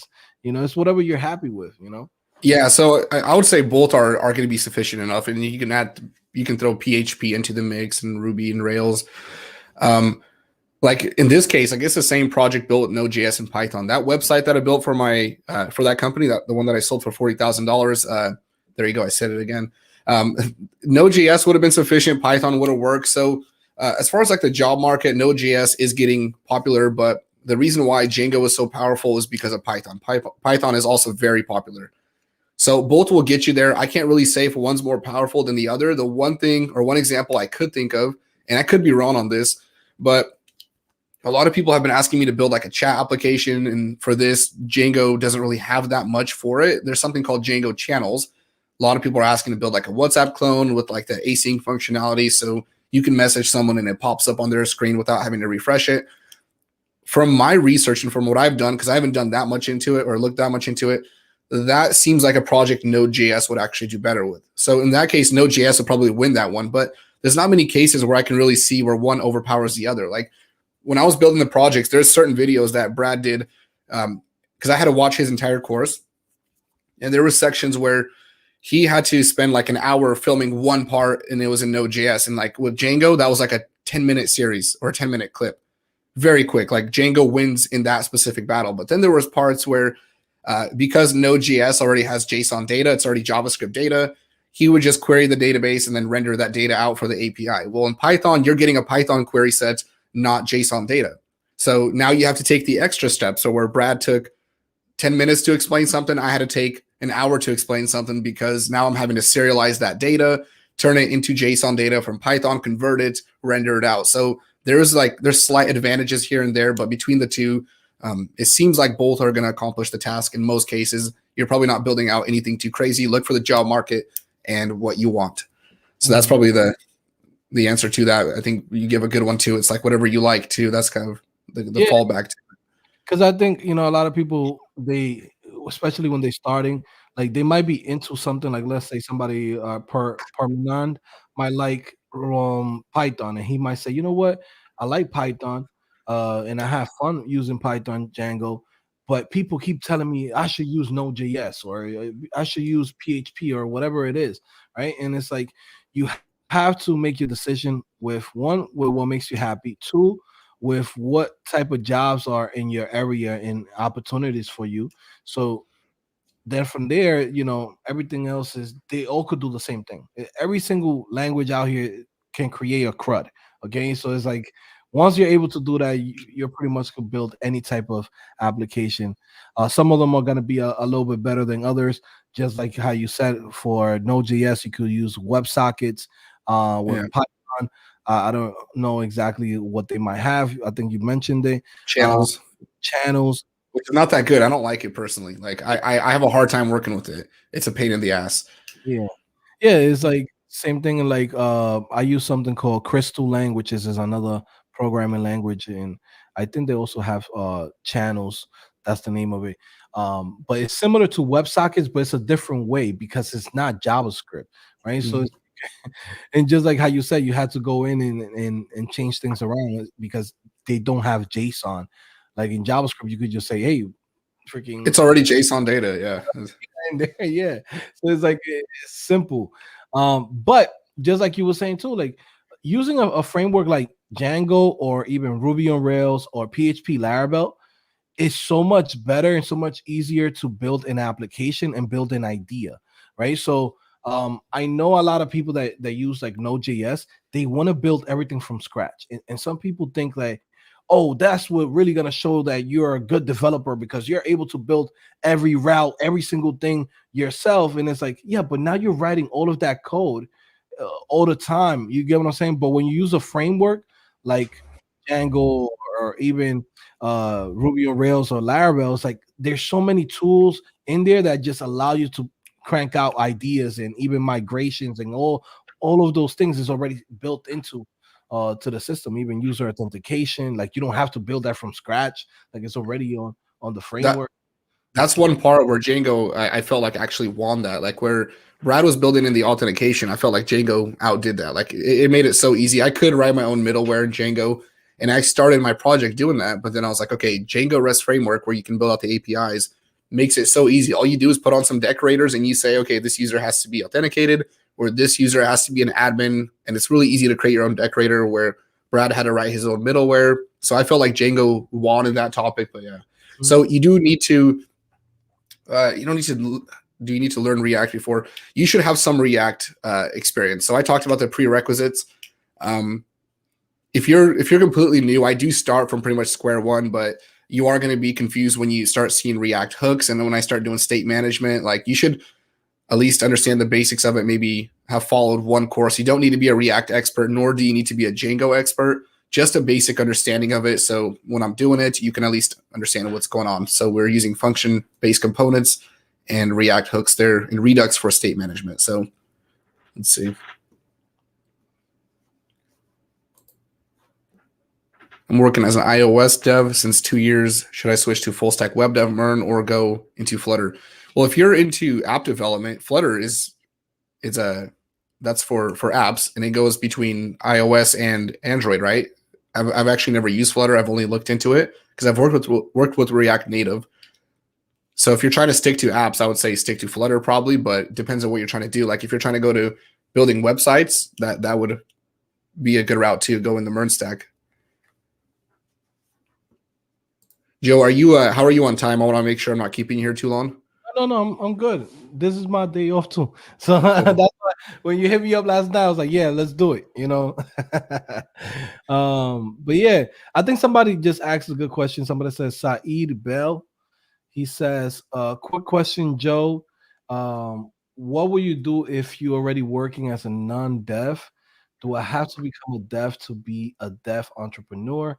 As in, do it on the side and quit without finding a dev job? Um, I'm a little bit confused with that question. But do you have to become a developer to become a dev entrepreneur? I mean, you don't have to work for somebody to become a dev entrepreneur. So if that's the question that you're really trying to ask, like, do you have to go and work for a company to be able to then build your own business. And it's like, no, if you know how to program, right? Especially for the course that I'm building right now, and you guys can pre-order.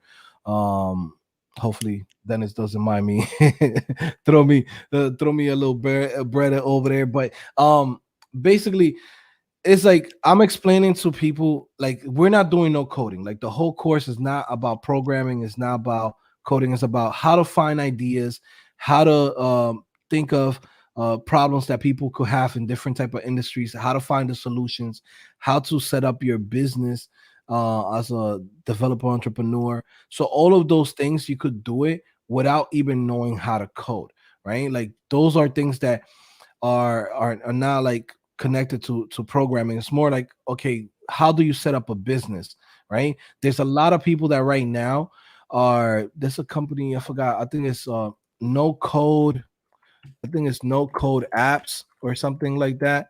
Um, that's the name of it. But it's a big movement of people that want to create, that have ideas of applications but don't know how to code, right? So I'm taking that same approach into this course, and just explaining to people how to set up their businesses as a developer. Even before you even start learning how to code, like, you could go and have this knowledge, so like that you could start making the right decisions as you get into the industry. Like, oh, I'm learning how to code, cool. What exactly is it, like, what is it that I want to build with this? Because sometimes people come in and they want to learn how to code, and they'll be like, man, I don't know what projects to build.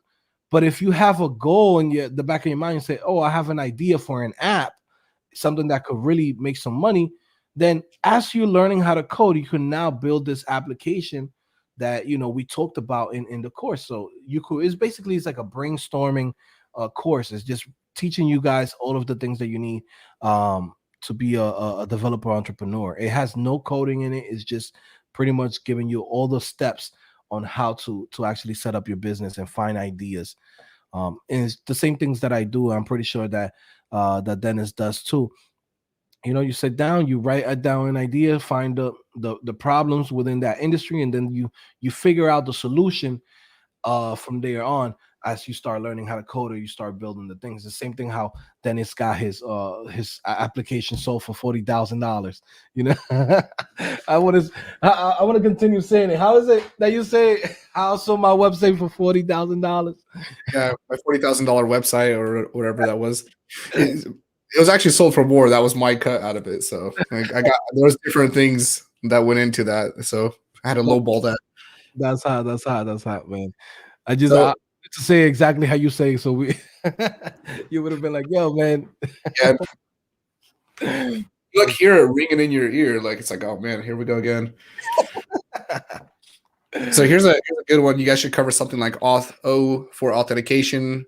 This is part of that. Yeah, like I use JSON web tokens for authentication in my applications usually.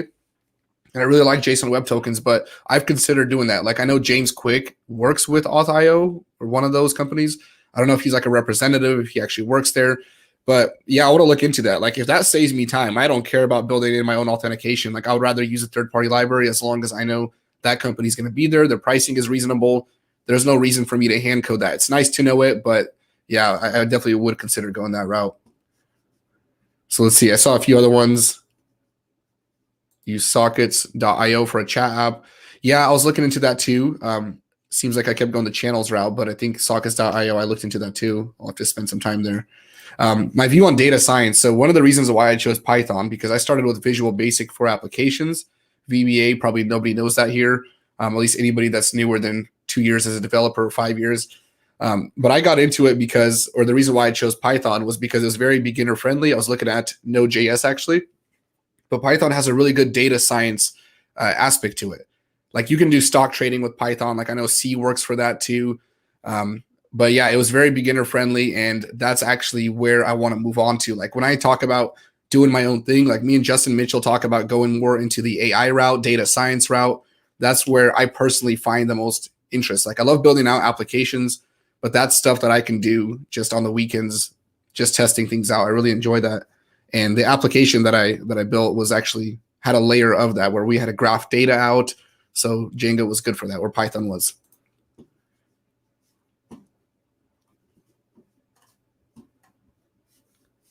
Someone's talking about fast API. We think we talked about that with Justin in my last stream.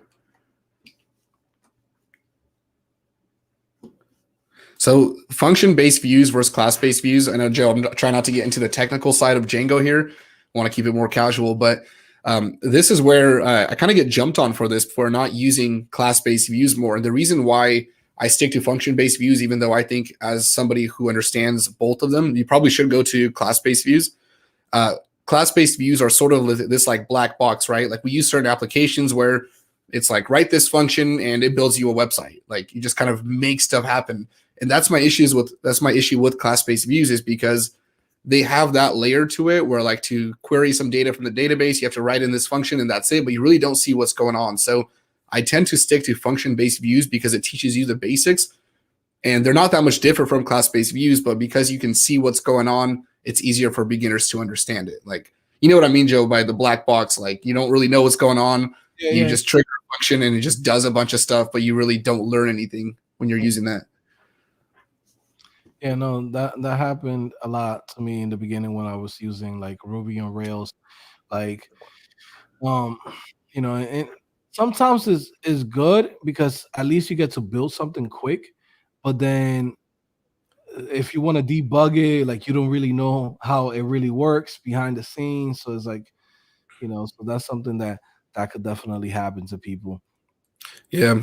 Somebody's saying class-based views are good way to go. I agree. Like that's where you should stick to probably as somebody more advanced. It really doesn't matter at the end of the day. It's not going to change up your application, but it's going to save you from writing code. Mm-hmm. But I had somebody that like in Django to query the database in a function-based view, you actually have to write out the command. You have to like go to that item, query it, say, do I want to filter this? Do I want all the items? Well, with class-based views, you literally just write out like the database object name and it's going to get everything. And then I had somebody email me. They're like, hey, how do I query all of this data and then get this other data? But because they didn't understand how the actual class-based views worked, they couldn't figure that out. Like in a function, you just make a second query and then throw that into the template or whatever. But yeah, they would just run into these issues because they never really understood the core. Like I would say that's where documentation comes in handy. And once I teach you function-based views, you can learn those. So I see I'm doing a project here, Web Dev Junkie here. I think that was Cody. I'm doing a project with him and coding phase and programming with Eric, where we're building out a to-do app, or not a to-do app, but a contacts list app. So you can like add in contacts, their phone number, their email, and then search it and just have like basic CRUD functionality. So I already collaborated with somebody on this, and CodeStacker is doing the Django REST framework plus React version of this. So we're combining my intro with his front end, and we're just going to combine Django with React. And then I have Eric doing Vue, and Cody here did Svelte, I think. So we're just collaborating on that project, kind of like what we did with Brad, but it's going to be on YouTube.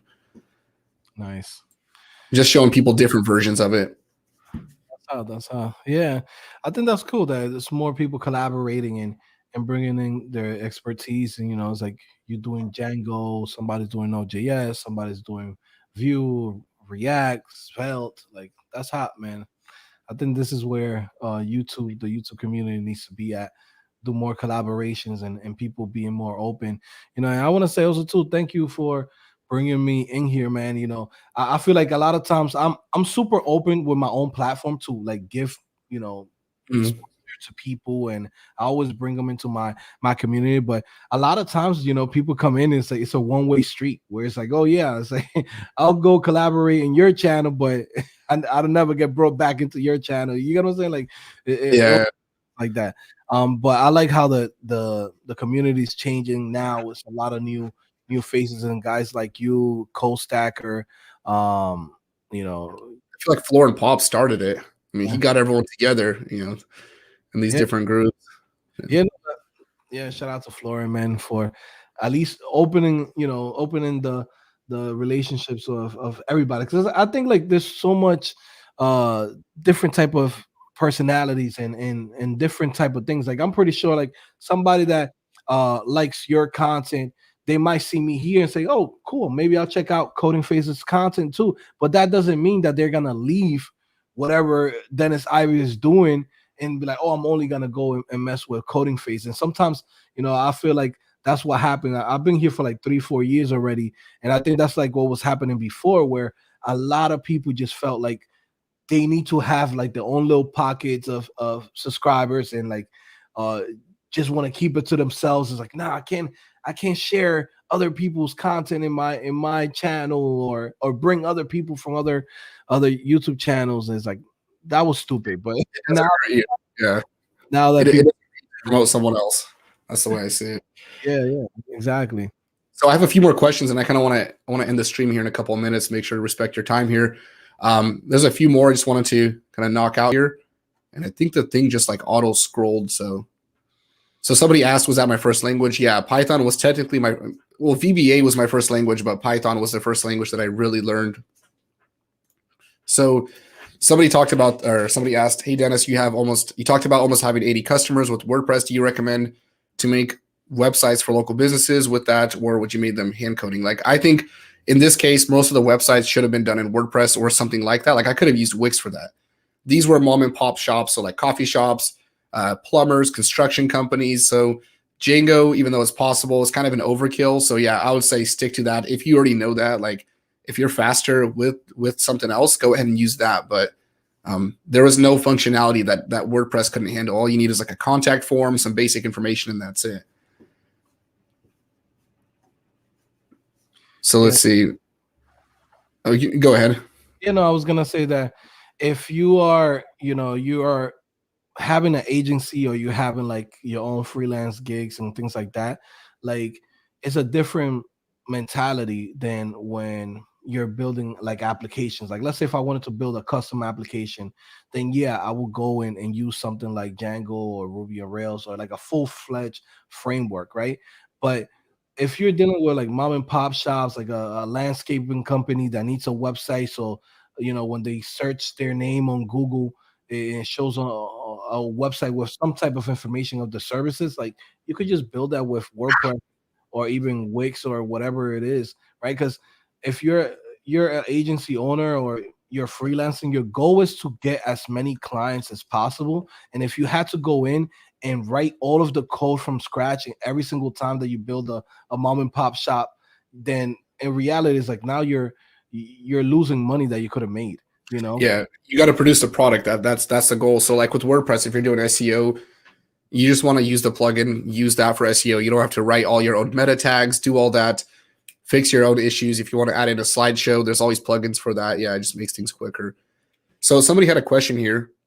I'm a little bit stuffy right now, so I'm having a hard time talking. I feel like I caught a cold or something. So that's my immune system after working ridiculous hours. Like I'll work and then I get sick. It's weird because I don't get sick at all. But last night. Yeah, well, this like at 1:00 in the morning, I saw the message. I was like, damn, then it's still up right now. So yeah, like it's funny because I usually don't get sick, but when I work a lot, I notice my body, because by default your body's not rested, your immune system goes down, and I catch these quick colds and they go away really quick. So I'm just feeling that right now. So I'm like feeling it, like my throat will just randomly like get itchy or something. So this question, if I want to make a website, first of all, thank you, Mazen Omar. If I want to make a website, how can I value it, and what are the common questions that you would ask clients, or what are the common questions you can talk to clients about? I'm just going to rephrase that. So I made a video on this, and I talked about providing value to clients and how you should be able to approach, or how you should approach this, because a lot of people, they try to sell a product and they talk about, oh man, nobody wants to buy it, or they're not willing to pay that price. They can't even sell a website for $100. Like that's a common thing. I noticed that as people going the wrong route, they're trying to push a product on somebody. Like I never forced anybody I never tried to convince anybody to buy a website. Like if I had to convince you, you're probably going to be that crappy client that I'm going to have to chase you down every single month to get a $500 check or whatever that is for services. Like I don't even want you as a client if that's the case. So what I would do is I would make myself very valuable to the client. Like I would study their business. Like if there was a coffee shop, I did this. This is an example that I brought up in my last video. It was like my first 25 clients. I have a video on it, and I literally go down the list of breaking down my first 25 clients. So it's kind of neat to see. And I would ask questions like this. Like if I go to a coffee shop, I would spend the day before. I would do keyword research. Like if I wanted to sell SEO services, I would find out how many searches are there every single month in that area. How many customers are they missing out on? Like the one example could be like, okay, there's 10,000 people searching for coffee shops. You guys don't have a ranking. If we can pull 3% of that traffic, maybe just with a higher ranking, this is what we can increase in sales. Like every customer spends about $5, let's say. So you're trying to show them the value and ask them questions that are going to be relevant to them to show them that you understand their business. So I'll talk about keyword research, what kind of value can I actually provide if they pull in that traffic? Try to understand their business. What are common issues that they have with their business? Do you ever have customers that try to look up your menu? Okay, a menu would be really good for you guys because they're calling in, hey, do you guys have this kind of food? Do you guys serve breakfast after certain hours? Put this on your website. So I'm asking clients their needs and I'm trying to make them envision having that website. So I'm almost forth-telling here, like I'm almost creating myself. I'm building that position for me because now the client is no longer having to fight me off, trying to, having me convince them of a website. I'm making them envision me already serving them and what this awesome product is going to do for them. So I'm asking them questions about their business and I'm giving them solutions, because if you can't sell a website for $100, the issue is not the value in the site. It's because you didn't show them that the website you build them is going to make them more than $100, because a business owner understands it. If they pay $100 a month and they get back $200 a month, they'll pay you that price. If you tell them this website is going to cost you $10,000, but it's going to give you $20,000 in a year span there, they'll see that investment. They understand it. They're business owners. At least most should. And if they don't understand it, walk away. But yeah, I'm just trying to get into their head. To sum that up. So I got my brother trolling me here. Dennis, he says, you owe me child support. He's always trolling my videos. Shout out to Igor, man. We work a lot together from the business side, so I always appreciate him. He's always supporting my channel. He was sending me screenshots of my channel when I was at like 200 subscribers. Dude, you got 20 subscribers today. Like I remember that early excitement. It was awesome. So it's cool to have that support. Okay, so let's go through a few here. Somebody talked about, let's see, where was that? Updates in Django. There's no real major updates. I think Justin Mitchell, who's actually in the stream right now, just pulled up his from Coding Entrepreneurs. There's an update coming in April, I think, and it's not really a major update. They're just adding like async support, which doesn't really change anything. Like anything from Django 2.2 to now is pretty much still the same. Like there's slight differences, but you're not really going to see that much of a difference in Django itself. So I wouldn't worry too much about that. And shout out to Coding Entrepreneurs. That's Justin Mitchell, one of my favorite people to talk to. That dude's got a load of knowledge. He makes me feel like an amateur. Like he's taught like formally, I noticed. Like he's very good at like classroom environments. Like he speaks like a teacher. Like in my case where like I'm just telling you what I know, like he's really breaking things down well. Yeah, shout out to Coding Entrepreneurs. I started watching his channel once I saw like you guys did like a collaboration. And I started like following his channel. I'm like, oh, it's crazy because it's like so many people here on YouTube that they've been around for years, and like the algorithm never sent it to you, or you know what I mean, like different languages or something. Yeah, it's like crazy, but definitely, yeah. I like the channel. He putting a lot of work, man. He got way more like tutorials than I ever did. I'm looking at it. I'm like, damn, this guy's years. When I started, that's who I aspired to be like. It was Justin and Net Ninja, Sean, I think. There was those two, and then Brad was a big inspiration. But there was something different about Brad. Like I never said this, but like when I watch Brad, if you notice, he's very methodical. He's kind of slow in his tutorials, and a lot of people like that. And that actually gave me a lot of hope, because I would watch like Justin, who's like super confident on camera, does his thing, like he'll just debug something, even though Brad does that too, but he's just so nonchalant about it to where it almost makes it seem like, man, I can't get to that level. But one thing about Brad was the way he taught gave me so much confidence, because I'm like, this guy is one of the biggest guys in the industry. And when you see him, he's very real. He doesn't like, I'm not saying Justin's fake, but he's just like, he has nothing but knowledge to give. Like he's not trying to spark things up with like, super flashy content or anything like that. It's just Brad. And when I started, I was like, okay, I don't really have that kind of energy. Like a lot of these guys, I don't feel like I'm really camera phobic, actually. Like this is new to me, but he gave me a lot of hope, because I was like, man, if this guy can do it, and he looks like he does not even like to be on camera sometimes. Like Brad just does his thing. He doesn't really show his life. that's just how he is. And I was like, damn, that's cool. Like, I think I can do that.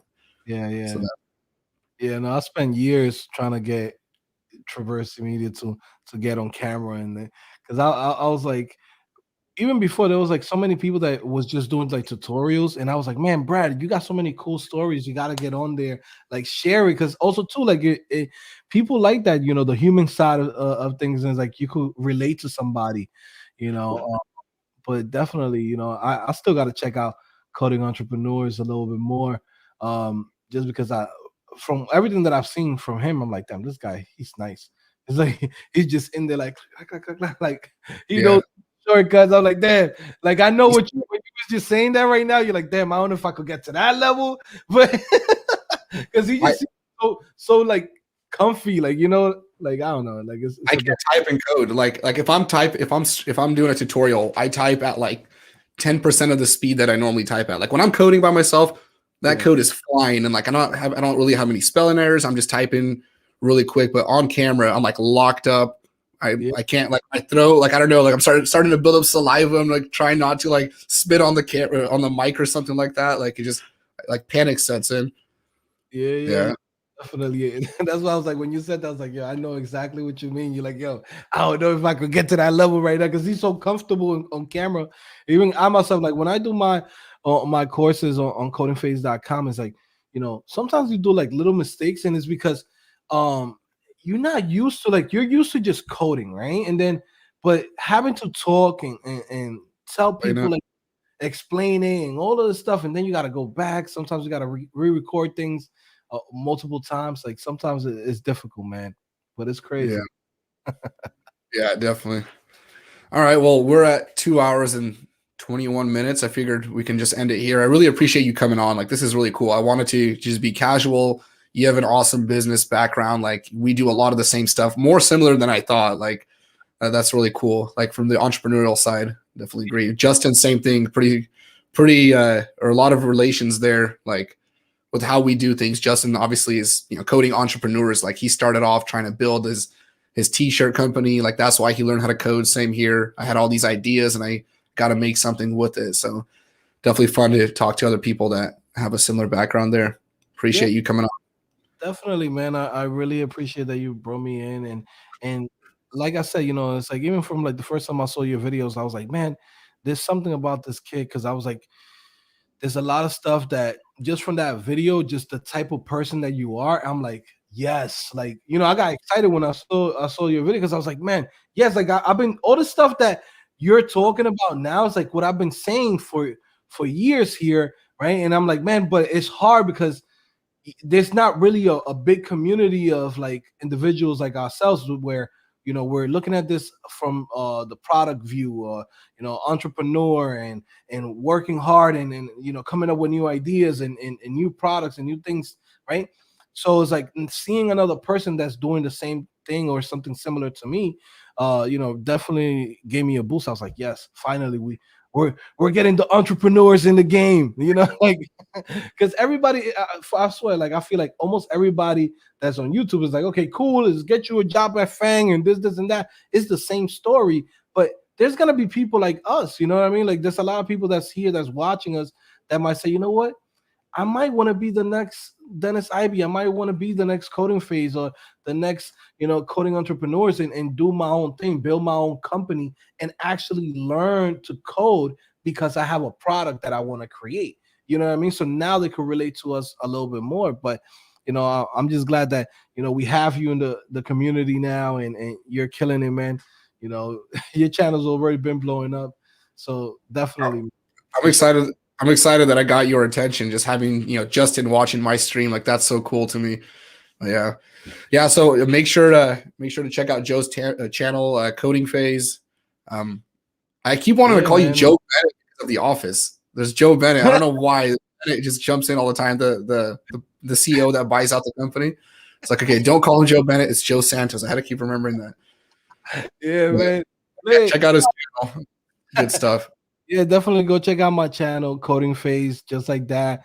How my name is here. And you can also check out my website, codingphase.com. And you never know, we might do a collaboration with Dennis Irie, get him in there. That will be so cool too. Because I haven't worked with Python in a while, and that I think that will be really cool. But by the way, check out the description. Go check out that course he just dropped with Traversy Media, Brad. I'm pretty sure it's legit. I give it my stamp. I'm about to go buy it right now on Udemy right now. So definitely gonna support my boys. But yeah, man, go check it out, guys. Cool. All right. Well, thanks for watching, guys. Remember, go to my website, DennisIV.com. Submit that if you want the free course. I'll be selecting people from there and I'll give away 50, 20 maybe. I'm already seeing a bunch of emails in there, checking my Gmail account right now.